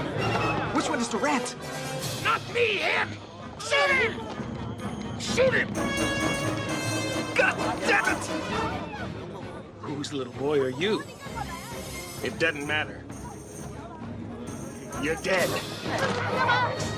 No. This one. Don't just stand there! Do something!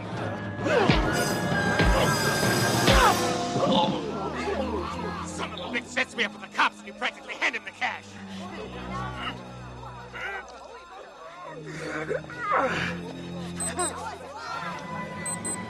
Madre mía!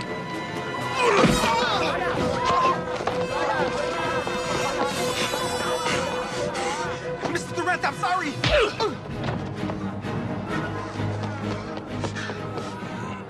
And they go around and around, and Durant yells, shoot him. Yeah. And of course, Darkman says, shoot him. Yeah, shoot him. What do you don't just stand there? Do something. Do something. Yeah, that's a great scene. Yeah, because it's a really fun beat. It's comic while also being tense. It's tense, and it's kind of like a living comic book. So this is, he's like, oh, mira, there's two of those sons of bitches. The guy's got the gun out. He's trying to shoot. He's like, which one is Durant? Because it's one of his own men is trying to figure out which is Darkman. Yeah, and the editing is so frenetic here that like you can't, as the audience, you're like, I can't tell which one is which anymore. It's too much of a 3-card Monty. Right. That's right. One of them punches the other one. Yeah. And that one grabs the cash, this one must be Darkman. Yes. And his face starts to smoke. Yes, the goons start shooting at him, and they find the skin mask melting, and they just put away their guns. Like, he got away with it. Right. And now we go to a very interesting scene, probably the most memorable scene in the movie, which is this seaside, carnival.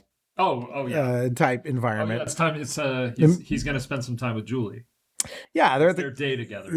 Yes, it's their date. They're going on a roller coaster and having fun. Oh yeah, this is of course. And meanwhile, there's a freak show going on behind, and Peyton has a hard time watching this. As this carnival barker is telling people, "Oh, look at the freak." Right.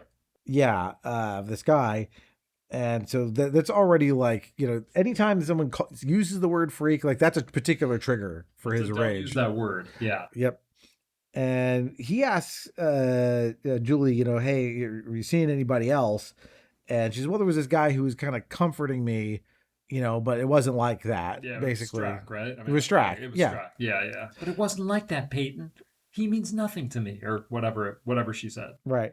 And so that's good. Yeah. Well, he's covering because he's so disturbed by the freak that they do present, which is just an actor in makeup. Another great makeup piece by Tony Gardner. Yep. Which is illustrated here, but yeah. And Peyton decides he's going to win his lady love, a big fuzzy elephant. Big pink elephant. Yep. And so it's the carnival game where you knock over the milk bottles. I love this part. This is funny. First two are miss. The third one, he uses super strength and connects and sends them flying. Yeah. But the carny says, unfortunately, you don't win the elephant because you were over the line. The pink elephant, please. I'm sorry, buddy. It don't count unless you're behind the line. What? I was behind the line. Not hard. I was standing right here with my girlfriend. Now, the pink elephant, if you please. No way.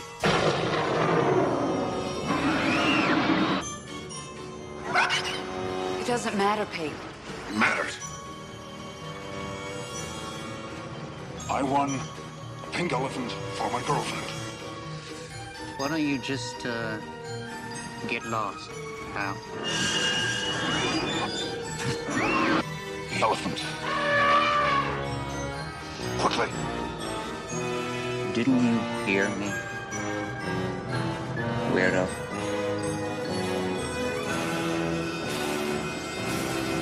Scratch.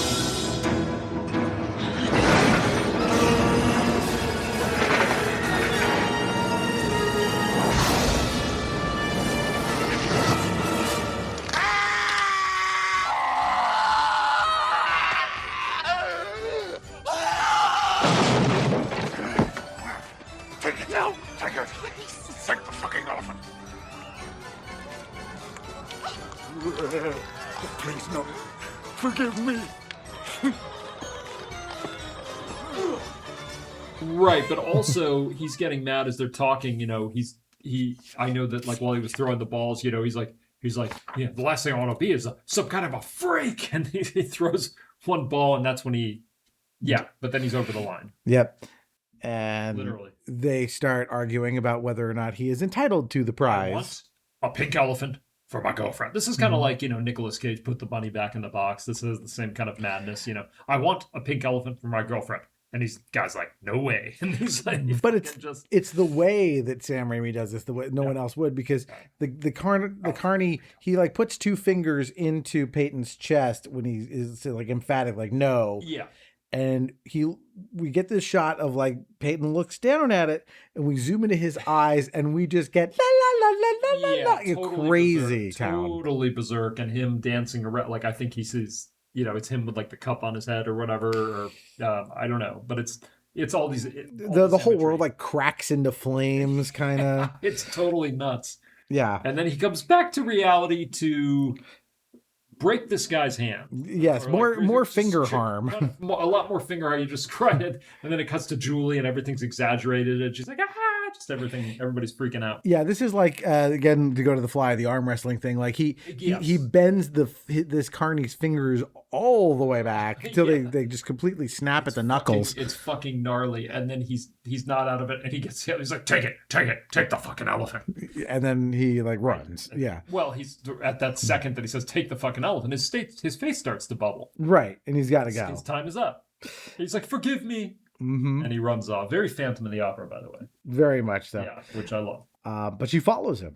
And she follows. This is really funny. It's still kind of funny shot because she's outside the I don't know what you call this place, this factory, whatever it is. Yeah, that she's outside his lair. But you see him running across like a catwalk, going like, as like steam is coming off of his face. Yeah, it's a little like kind of Hunchback of Notre Dame. It's got elements, and I like it. Oh no, but I like it, but I know what you're saying. That bit is funny to me. Like it's I mean, it's so over the top. He's the doomed lover. Right. And so she goes into the lab and she sees it. She sees the mask on the table and it melts. Yeah. And she says, like, you should have told me, you didn't have to lie, but he doesn't come out. Like, he's hiding. Yeah. I think this is a semi good look at him. Yeah, you get a decent look at him without the mask or the bandages. Oh yeah. And so the music is sad. Yeah, it's very sad. Again, like most of his face is pretty charred and blackened, but also like weird, like streaks of like flesh, and again, just teeth. Like there's no lips, so it's and the other strength of this movie, which is very important for me, is that it knows when to be funny, but it will take you into the darkness again. It takes you into it pulls these emotional strings where you really feel his pain, and you see the damage done, kind of like you hinted at earlier, where you see his face, kind of the digital face that he lost finally, getting rendered after 500 hours. And this is one of those moments where it sort of comes crashing down, where you had something funny and over the top, but then they're kind of reminding you, yes, but this is what the madness really feels like. This is what he's feeling. It was funny at the carnival, but this is the real, moment. This is a really powerful moment in the film. Right. Yeah. Because he just cries. Like you feel tragic. It. Yeah. It's tragic.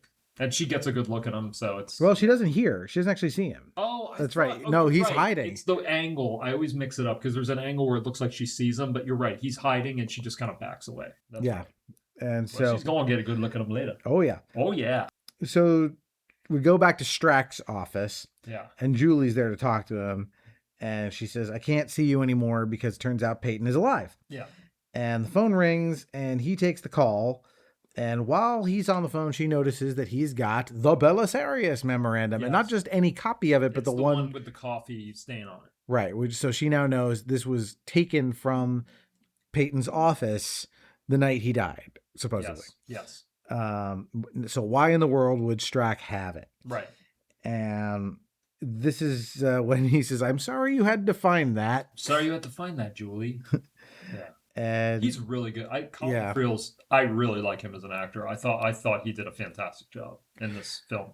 Yeah, and again, very much RoboCop. Like, we think our villain is Clarence Boddicker, but there's a guy behind him, Dick Jones. Right. So I was trying to find the right analogy for that and try to find a similarity in other characters, and you're absolutely right. It's Boddicker is Durant, and Dick Jones is Strack. Absolutely Dick Jones, Yep. 100%. And in that order, they go down too. Yes. So there is that similarity, and you're absolutely right. And that was a great score by Basil Palladouris. Rest in peace. Indeed.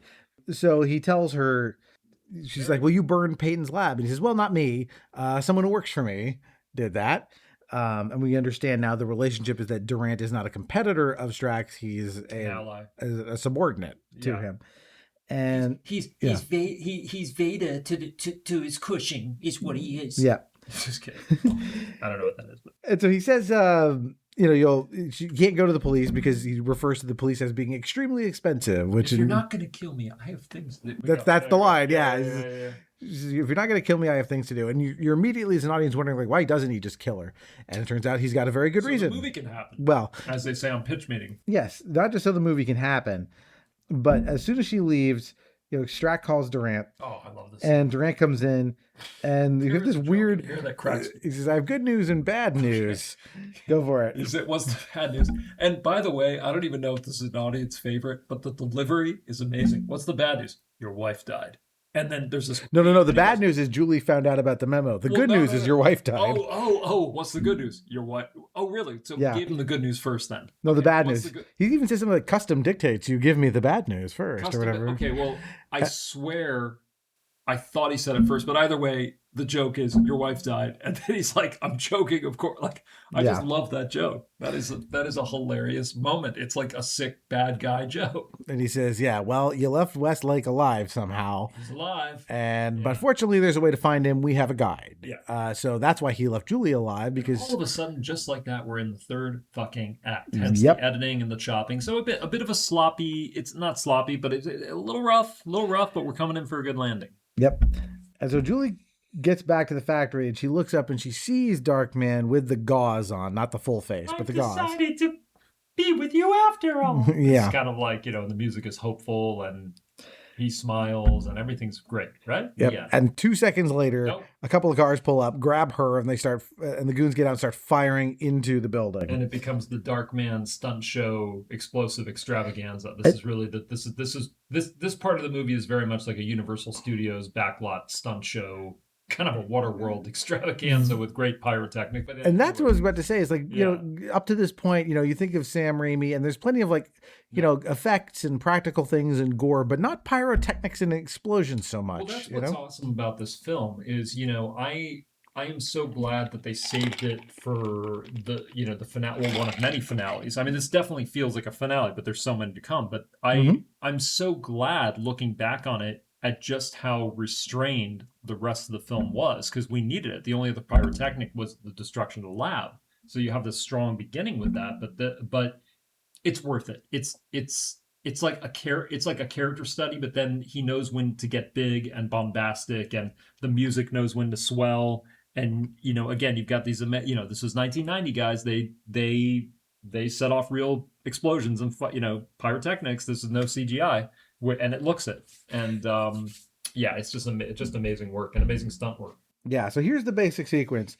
The guys shoot at Darkman. He basically leaps up some stairs and goes up onto the roof of this facility. He's doing his Darkman shit. And he gets up there, and unfortunately there's a chopper up there with Durant in it and a big old grenade launcher. And so he has to run as they're shooting like a conventional machine gun at him and these explosive grenades. Right. And of course he's superhuman, so I don't at this point, I mean, I don't think about like, oh my God, what if he gets hit? Like, I think if he took a bullet, he'd probably be like, whatever. Yeah. So he dodges that. He slides down a banister back into the lair. You gotta be shitting me. He's like that's his like one comedy line. I love the Darkman voice. So what's funny is doing this podcast, I haven't seen the movie in a while, but as you could see, I could play it in my head. Like, so I'm revisiting it as we speak, and I am just forgetting how awesome this movie is. Like this really is one of my favorite movies. Like, I love, and now I'm loving more that Neeson planned the Darkman voice, that he just becomes, he totally becomes that, kind of like Toxic Avenger character where he's got this completely different persona and he comes up with his own voice. The whole thing is just so great. It's like a comic book response. It's like a Duke Nukem or something you'd hear in a video game. Oh, you gotta be shitting me. Like, it's his own. It's amazing. Yeah. So he slinks away because the goons are coming. Yeah. And one of the goons moves the curtain to see where he's got all these masks, which I guess confirms they do last in the dark. Yeah, and that's he can make them in advance. Yeah, he can make them, but also the way this is a bit of a House of Horrors moment. The way he does it, because I remember correctly, I think there's a lot of push-ins and all the masks and a lot of he's kind of in a demented fun house at that point. The bad guy. Yeah, and one of them is kind of he's lurking around and he's hearing the computer, and all of a sudden Darkman just leaps on him from above. Guy with the ponytail. Or there's more than one, but yeah. Yeah. So this is the goon. I think his name is Smiley, the one with the long blonde hair. Yeah, and I think that guy was in Wayne's World as one of the drummers or something. I think. Maybe. I think he was. Well, he comes face to face with himself. I love it. Good shooting. Yeah. He just stands there. It's like Total Recall, like, you think this is the real Quaid? It is. It's this moment where he just looks at him and Darkman starts laughing at himself. Well, except it's not what you think. So the goon sees himself and he punches him. And he pulls off the mask, and it's Liam Neeson's face. Yes. With his mouth looks weird though. We can't figure out why. Yes. And so this guy's kind of screaming, and so the guy shoots him, and he pulls off. It's a mask on top of a mask because when he pulls off the Liam Neeson mask, it's the goon with duct tape over his mouth. Yeah. The only time there's been a scene like this again was in Mission Impossible 2 to get kind of geeky, but when they pull off a fake mask and it's somebody else. But anyway, yeah. And that's when we hear, he himself says, "Good shooting." Oh, I love that part. But the music is building up, and so if you think about it, if there was no music and it was actually happening, he'd have to be looking at him for a while, say "good shooting," keep staring at him for a while, and then just start laughing. Yep. Without anybody moving. It's great. I love it. And he proceeds to beat the shit out of the guy. Yep. Yeah. So that takes care of that goon. The chopper lands on the roof. Darkman goes back up to the roof and he grabs Durant and he throws one goon down to his death. Yeah.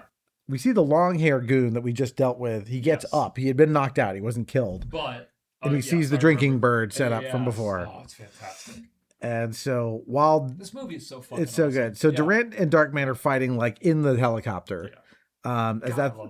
And the goon back in the lab goes for the drinking bird, only to see it's a hologram of the drinking bird made by the computer. To then turn around and see the real drinking bird too late as again, kaboom. Danny Elfman clearly is having a lot of fun with this score too. Yeah, I should mention he's fighting with Durant with the Peyton mask on as himself. Yes. So it's Liam Neeson's real, he's the actor's real face. Again, if you ever see Mission Impossible 2, again, not that you probably will because it's not the best sequel, but there is a scene where he's oh, his jaw's broken, he can't even talk, and they think they killed Tom Cruise and then they peel the mask back and then it's the real bad guy with tape over his mouth. So yeah, it's very similar. They ripped it off. So Durant pulls Darkman's Liam Neeson mask off, and that causes him to fall out of the helicopter. Yeah. But he falls down and he grabs this a industrial kind of hook that's dangling below it, 50 feet down. Yes. And so now we get this crazy sequence as the helicopter flies around Los Angeles with Darkman dangling at the bottom of this hook. What the hell is that? Go after him! I'm on it. I got him! I got him!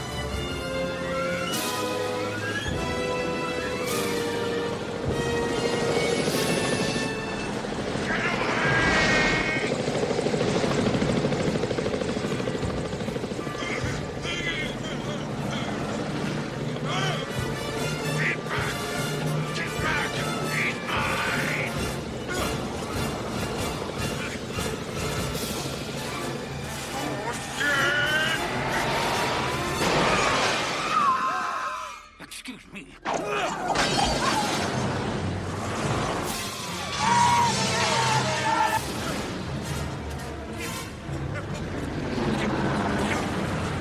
is Police Air 12. Set down the man gently and then land your craft. Put down your craft. It's not out! Dip it.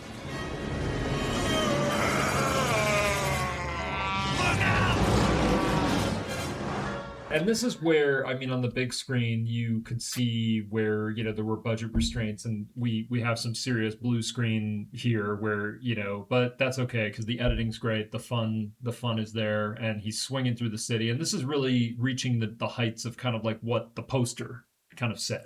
Yeah, because he's swinging like as the lab explodes below him and stuff. He's swinging like, you know, this is as Batman superhero as it gets. I mean, Errol Flynn. This is Errol Flynn, but this is the, you know, he's the masked Avenger swinging from a helicopter with the cape and the cloak, and this is the, you know, it's just so iconic to me, and so Shadow and Phantom of the Opera, and it's all these things at once in Batman, and you have that music by Elfman. It's just like fucking just hit it out of the park. But also comedy because the helicopter goes, it's also kind of absurd. They go past a police helicopter, which turns around and you hear him yell like, "Get away, he's mine," you know, which is funny. It's nuts. He crashes he's like, "Oh shit," crashes into a building. Excuse me.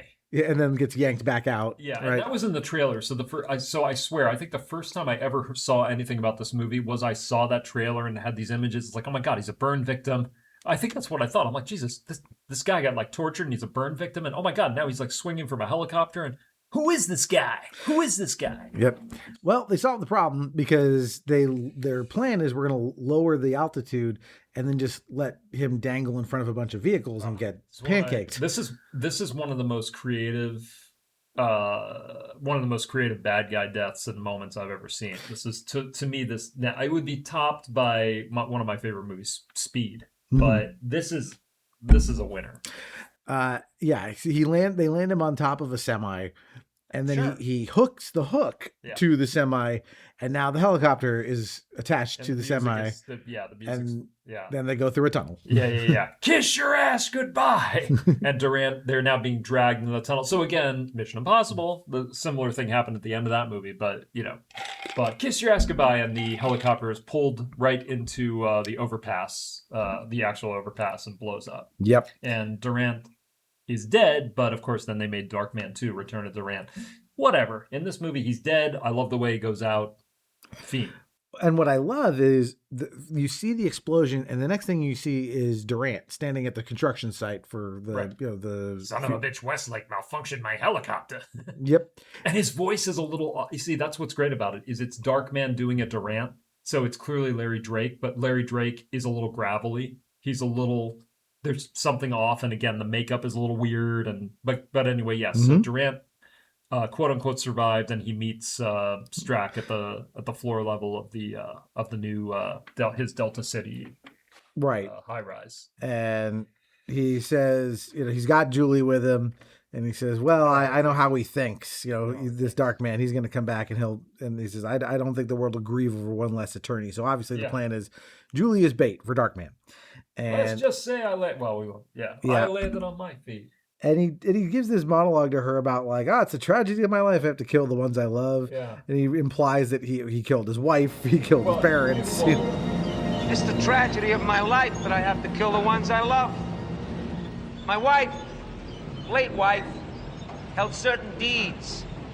I sent her on a plane trip over the Smokies. Let's just say I landed on my feet. I'm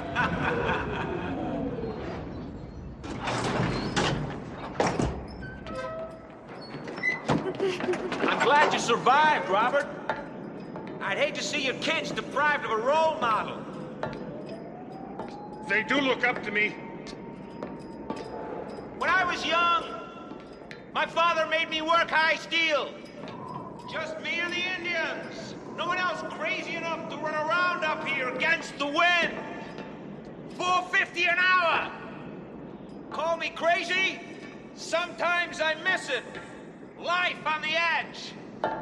5 inches wide, 650 feet down.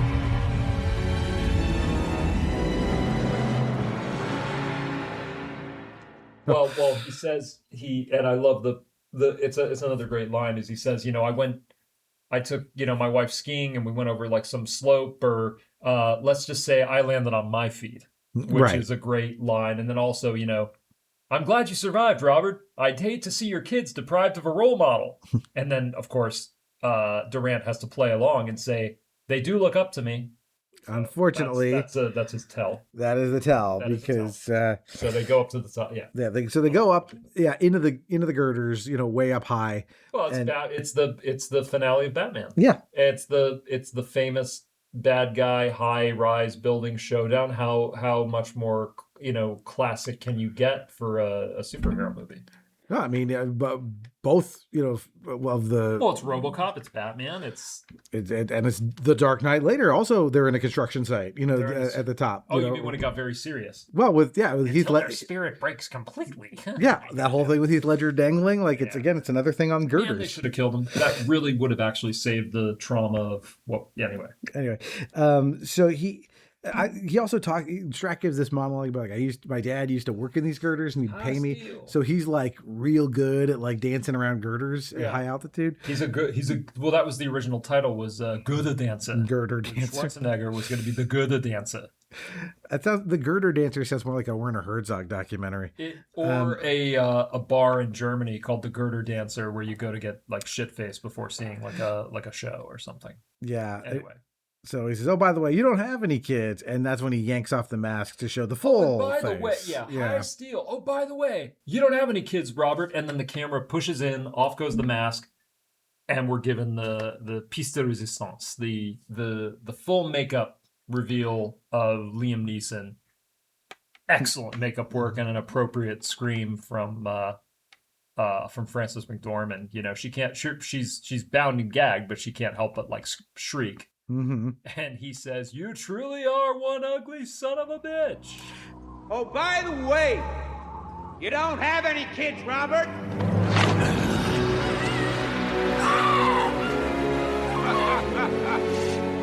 You truly are one ugly son of a bitch. What do you think, Julie? Who's the real monster here? I destroyed to build something better. Whereas you're a man who destroys for revenge. Look about you. It's all mine. Because I built it. I built it all!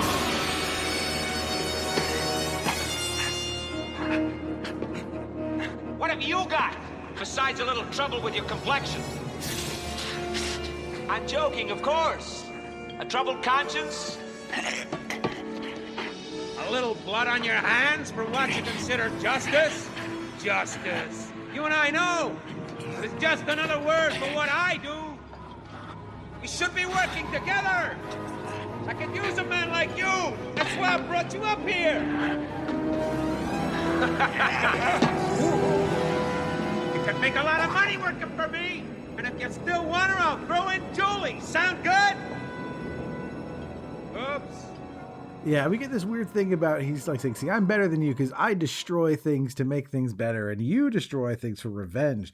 This is mine. It's all mine. Mine." Well, yeah, and that got kind of an unintentional laugh. It's mine. It's all mine, or something. And the camera kind of does that. I mean, it's bombastic and it's over the top. It's operatic. It's gothic. It's over the top, but it's got to be, I suppose. Yeah, and so they're jumping from girder to girder in this kind of standoff. Yeah, as so they're having their showdown. He keeps monologuing about justice and shit. Yeah. And he even says, he's always pitching. He's like, "Why don't you come work for me? I could use a guy like you." Use a guy like you, yeah. What do you have to worry about besides a little trouble with your complexion? I'm joking, of course. He always says, "I'm joking, of course." Yeah. And he looks around, and all of a sudden, Darkman's not there. Yeah. Oops. And he pounces on him from above somehow. And they fall down to there's a roof kind of something below, so they're not falling all the way onto a flat area in the construction zone. But Frances McDormand also falls, and she really falls a good distance. And then because her hands are restrained, that's a cool shot. she catches on a piece of rebar. Her Yes. And so they keep fighting, and like Strack punches Darkman in the face many times, which is like, you think something would fall off, but again, this is superhuman Darkman we're talking about. So I feel like every punch I feel like he's punching the Hulk. So to me, that wasn't really a flub, but the way Darkman speaks is a flub. We'll get to that, but yeah, it's a good fight. It's a good mano-y-mano. It's just, I mean, I would say it's just as, it's close to the Batman versus Joker as far as, emotion and tone and music, and it has that depth, I find. Yeah.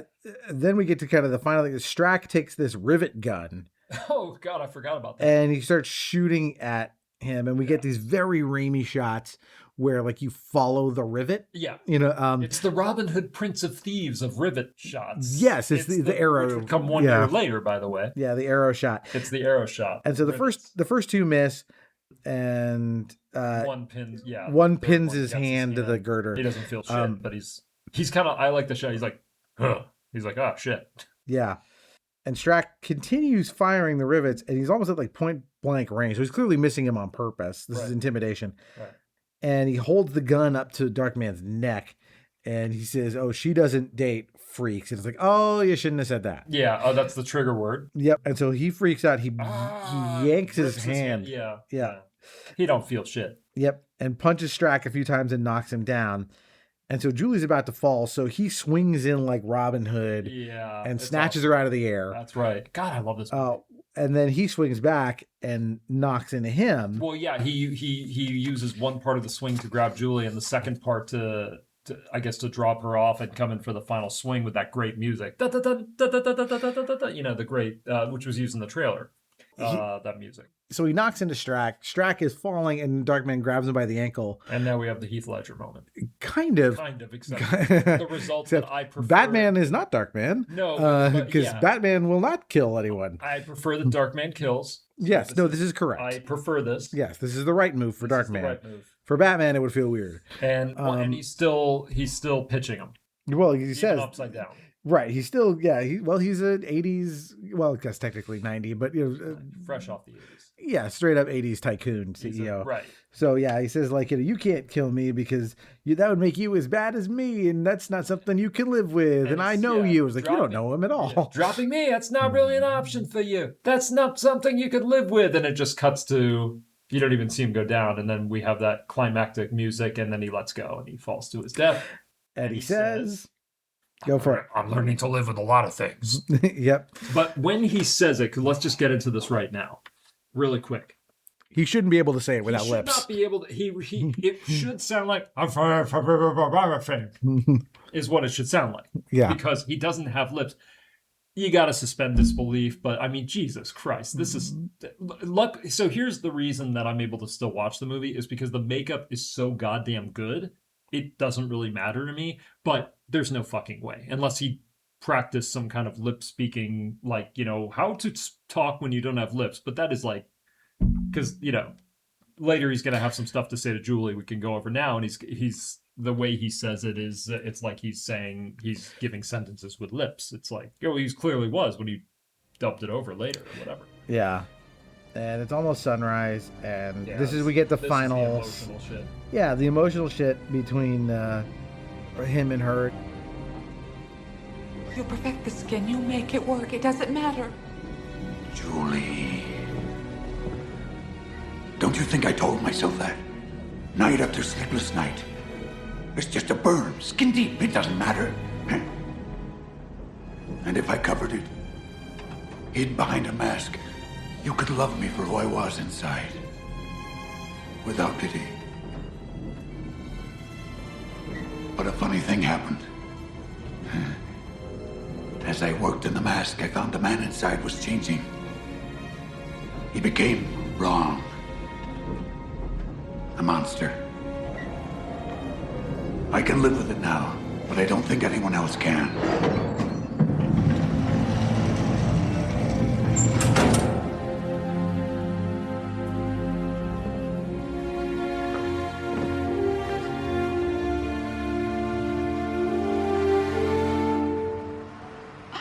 I want our life back.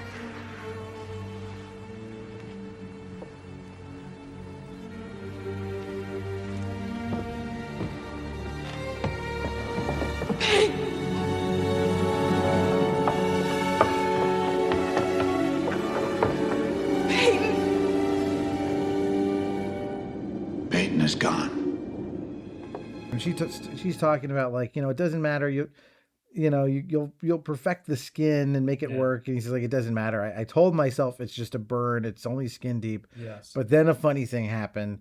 He realized it's not just his face. Like, it's his insides that are different. Yes. Well, he says, I can live with it now, but I don't think many other people can. And I just love the way he gives this monologue. It's just a wound, skin deep. It doesn't matter. Huh. But even if I hid it, even behind a mask, I was hoping they'd love me for who I was inside. But then a funny thing happened, Yeah. The man became a monster. And it's great work by Liam Neeson. And, it's tear-jerking. That elevator descent and the music. And like I said, there are moments in it where there's the horror movie Phantom of the Paradise, believe it or not, is another example, where it knows when to be comic and over the top and funny. But when it comes to the moments within that movie, Winslow and Phoenix, their love and like what could have been, it gets you. It's absolutely, for those moments, it's grounded to where it's like, okay, it's a serious moment as well. And they really pull it off. It's a great ending as the elevator, descends. They're on their way down and they hit ground level. And she calls after him and she says, Peyton, and he has that wonderful shot in the shadow, which looks almost like he's the shadow. And you see just enough of his face, you see his eyes, and you hear Peyton is gone. And he runs off, into the morning, like into this crowded street. Yeah, it's a very interesting transition because it's kind of like they go down and they're on a crowded street, but it's okay. It's the end of the movie. Well, again, he's disappearing into the crowd, and we get this final monologue from him. I'm everyone and no one. Everywhere, nowhere. Call me Darkman. Which is, instead of the Batman, I am vengeance, I am the night. We get I am everyone and no one. Yeah, he says, I'm everyone, I'm no one. Everywhere, nowhere. Call me Darkman. And as he's doing it, it's Bruce Campbell. It's Bruce Campbell looking at, but you know what? It was, like you said, they pitched Bruce to do it, but it's a great ending. You see that he could be everyone and no one. And guess what? When I saw the movie for the first time, I didn't know who the fuck that was. So I'm like, oh, he turned into just an average guy on the street. He could be anybody. And then of course I get into Evil Dead. I'm like, oh, Sam, you clever bastard. I'm going to tell you something. For that moment, Bruce Campbell's acting is really good there. I really like his acting there. I love the look. I love the turn. I love that you can sense that it is Peyton underneath, but he's become just an average guy. It's a fucking great ending. It's a great ending. Yeah, because like Julie's been like grabbing like randos on the street, like, Peyton, like it could be any, like, and you feel the you feel the loss. You feel the loss of hope as she's grabbing people, and it's like I don't know. It's like losing a family member. You just feel the loss of their relationship, and that he has to go on and be this person, and he's got to be Darkman now, and it really is the sort of a Phantom of the Opera ending, and it's a Batman ending, and it's got all that, like you said, this Frankenstein mesh of feelings, but they really ground it as it's grounded as its own movie. I think the most important thing to take away is, against all odds, and again, with all these other influences that are clearly there, it's its own beast. I mean, Darkman became Darkman. Like there's a Batman, and there's different characters. There's the Shadow. There is Darkman. I mean, Sam Raimi absolutely made it his own, as far as I'm concerned. I think that's, we're kind of rounding into the end here. We've talked about a lot of these pop culture things where, it's very obvious what ingredients went into the blender. Like the last time we got together, we talked about Star Wars, right? Star Wars feels very original, even though you're watching it like it's clearly samurai movies and Arthurian legend. It found its own voice, and it became its own living, organic being. Right. It's entirely original, yet obviously made of constituent parts we've all seen before. Darkman's the same thing, and same with Indiana Jones. I mean, Indiana Jones is that same hybrid, that same Lucas Spielberg hybrid of all those other things that came before it, and it becomes but it's so blatantly its own thing, and that's what I think we have to applaud for Darkman, and I think that's why it has longevity as a cult. It is technically a cult classic, but that's what makes it sort of an elevated B movie and an elevated kind of gothic macabre, comic book adventure is the originality. I mean, as a storyteller myself, I mean, it doesn't sound pretend, as a storyteller myself, I'm best friends with Sam Raimi. That's not true. But as a storyteller myself, I have to look for inspiration. I try not to, but inevitably we're going to get inspiration. If I'm writing a horror script, I'm like, okay, yeah, I think I'm channeling The Shining here. Okay, I think I'm channeling this character, this famous character. Okay, I think we're a little Phantom of the Opera here. Not really intentionally. Whether it was intentional or not, I think it was intentional. They created their own. I mean, this is, as I'm looking at this cover right now, I mean, this is its own beast. This is a really cool character. I mean, it had the 2 sequels that followed it, the direct-to-video sequels, which I watched, and I happen to be a fan of those as well. But nothing tops the original, and there is supposedly a remake or a new sequel coming out. They're talking about. I think I sent you the info. Yeah. They are talking. There are rumblings about it. That's fine. I hope they get Neeson back. He's going to be too old. But the bottom line is, if Darkman had been one and done, I think that would have been enough. It stood the test of time as its own beast, and it's something to revisit as a fan of those genres. It's something I think anybody would love. Yeah, and again, like, if you are someone who kind of only knows Sam Raimi through Spider-Man. Yeah. There was a whole other Sam Raimi before Spider-Man. There wasn't, because I think, when especially once you've seen Evil Dead 2 and you've seen this, and then you watch at least the first, even I guess the third one, when you watch the Spider-Man trilogy. Too, but like you're saying, you're going to see, like, it's in there, right? It's there. And if you like the things that really made those Spider-Man movies work, yes. Those, when you go back to this, you're going to get, it's a more intensified version of it. Yeah, it's the rated R. It's kind of what you saw in Spider-Man. You're right, but Darkman is the unfiltered version. Darkman is pretty much the unfiltered, that would have been crazy if Spider-Man went this far. But it's the unfiltered, comic book superhero that Sam Raimi, I guess, was sort of forced to make after he didn't have the rights to this project or that project. He made his own hybrid. But yeah, it's definitely baked into the Spider-Man trilogy that he did do. Yeah, absolutely. Yeah, I mean, and so much so that, like, again, like when you look at like Spider-Man No Way Home, like there are things in that movie where they're like, we're borrowing this, these literal characters from Sam Raimi's trilogy, and some of harken even back to this. Like they're still pulling from it because. Sure.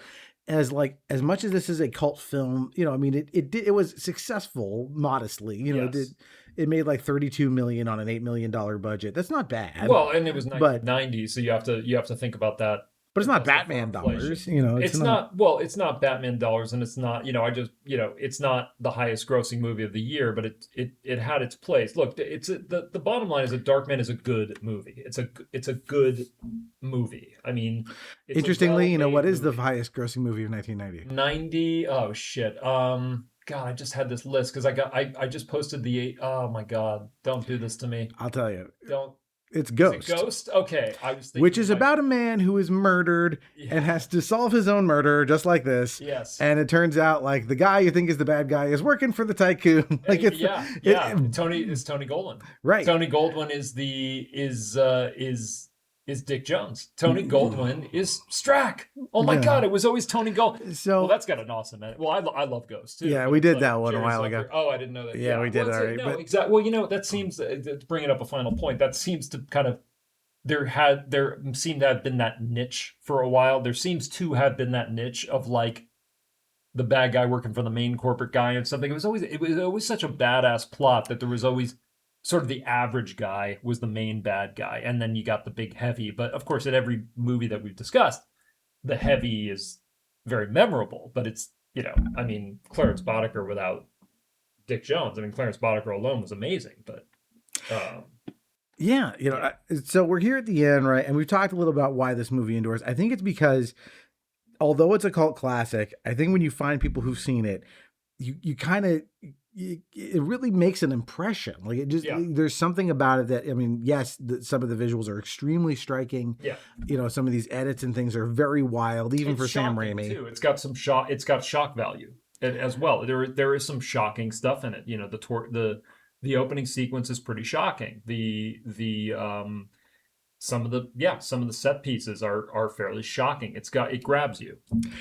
But it's all just, I think, it's just between Sam Raimi and Liam Neeson, like they're giving you something that's like you've seen it before, but not in this way. Right. And it like any good movie that kind of challenges the mold or the form and succeeds at it. Like, I think it leaves a lasting impression that, people who care about cinema or whatever, it sounds silly to say like they need to go and see this kind of schlocky B movie thing that Sam Raimi made. But there's something special to this that you can't really find anywhere else. And as soon as I was done watching it, I was like, man, it's a movie that will haunt you, and that not every movie can do that. Yeah, I think the final note. Yeah. And again, what grabs me is that it's got all my favorite stuff in there. It's, 2 parts Tim Burton's Batman. It's, 3 parts several Phantom of the Operas, whether it's Claude Rains or, as I was saying, Robert Englund. It's got the gory burn makeup. It's a great revenge story. It's a great, forbidden haunted romance story. It's larger than life. It's Darkman, folks. It doesn't get better than Darkman. It didn't get better than Darkman in 1990. That's my 2 cents. It was a great film and continues to be. All right. Well, Alex, if people want to find your stuff, plug away. What's the plug? Oh man, well, I'm not going to sound like a broken record. So we finished it. So we are getting The Canyon, the new cut, into film festivals right now. So the new cut is done. It took forever. So we have a new cut, 15-minute cut. So we're going to try to get into some of the big festivals and some horror movie festivals. I'm always writing. So I'm just finishing a Hollywood satire, a very twisted Hollywood satire that will be funny and dark. And I am trying to put together a production company. So that is a new development that I'm trying to do with a couple buddies that we work the Oscars together. We're seriously considering forming a production company and financing our own movies, but we'll see how that goes. So that's the latest. I'm on IMDb. I'm on Facebook, I'm on Instagram, I'm on Threads, and that's as much that I'll be on. I can't be on any more social media outlets without going nuts. Yep. So that's my story. And as for us, we've got 2 other podcasts going other than this one. We've got Playing by Ear every other week. I sit down with my wife, my brother-in-law, and sometimes a guest to take an album and go through it track by track. So if you like the musical podcast we do here on Nostalgium, we have that whole music show going. I'm also part of the Still Muppeting podcast, which is a monthly show. You got to go to patreon.com/stillloadingpod, drop a few bucks into the digital machine to get those. But they are fun. I'm not sure exactly when this is coming out, so I'm not sure what the Jim Henson topic is for this month. But just go and check that out. We've done many by now, which we've done Labyrinth by now and Muppets Take Manhattan and some good stuff. So go. Muppets Take Manhattan, by the way. I remember seeing that when I was a kid. That's a classic. Yeah. So that's that. If you want to get in touch with us, our social media portals are all in the show notes. I would recommend BlueSky, Instagram, or Facebook, because I'll post a clue there every Wednesday as to what the next episode is going to be. So if you want to find out what's coming up, go there and play along. If you have time and are so inclined, please do drop a review for this podcast or any podcast you listen to, because dropping reviews not only makes the podcaster's day, it also helps just juice the algorithm that helps people find that podcast and helps it reach a wider audience, as does word of mouth. If you liked it, tell a friend. If you didn't like it, keep it to yourself. But we do really appreciate if you spread the word and get more people listening. So that'll do it, I think, for this episode on Darkman. Alex, thank you for dropping by. This was so much fun to revisit this. I kind of like the film. I don't know if it showed, but I'm sort of a fan. It was my absolute pleasure, for sure. I think I noticed. So yeah, you said let's do Darkman, and I said, yes, absolutely. Tell me, yeah, absolutely. All right. So until next time, that is one more entry in the Nostalgium Arcanum.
try to build something better. Whereas you're a man who destroys for revenge. Look about you. It's all mine. Because I built it. I built it all! It's mine, you understand? Mine!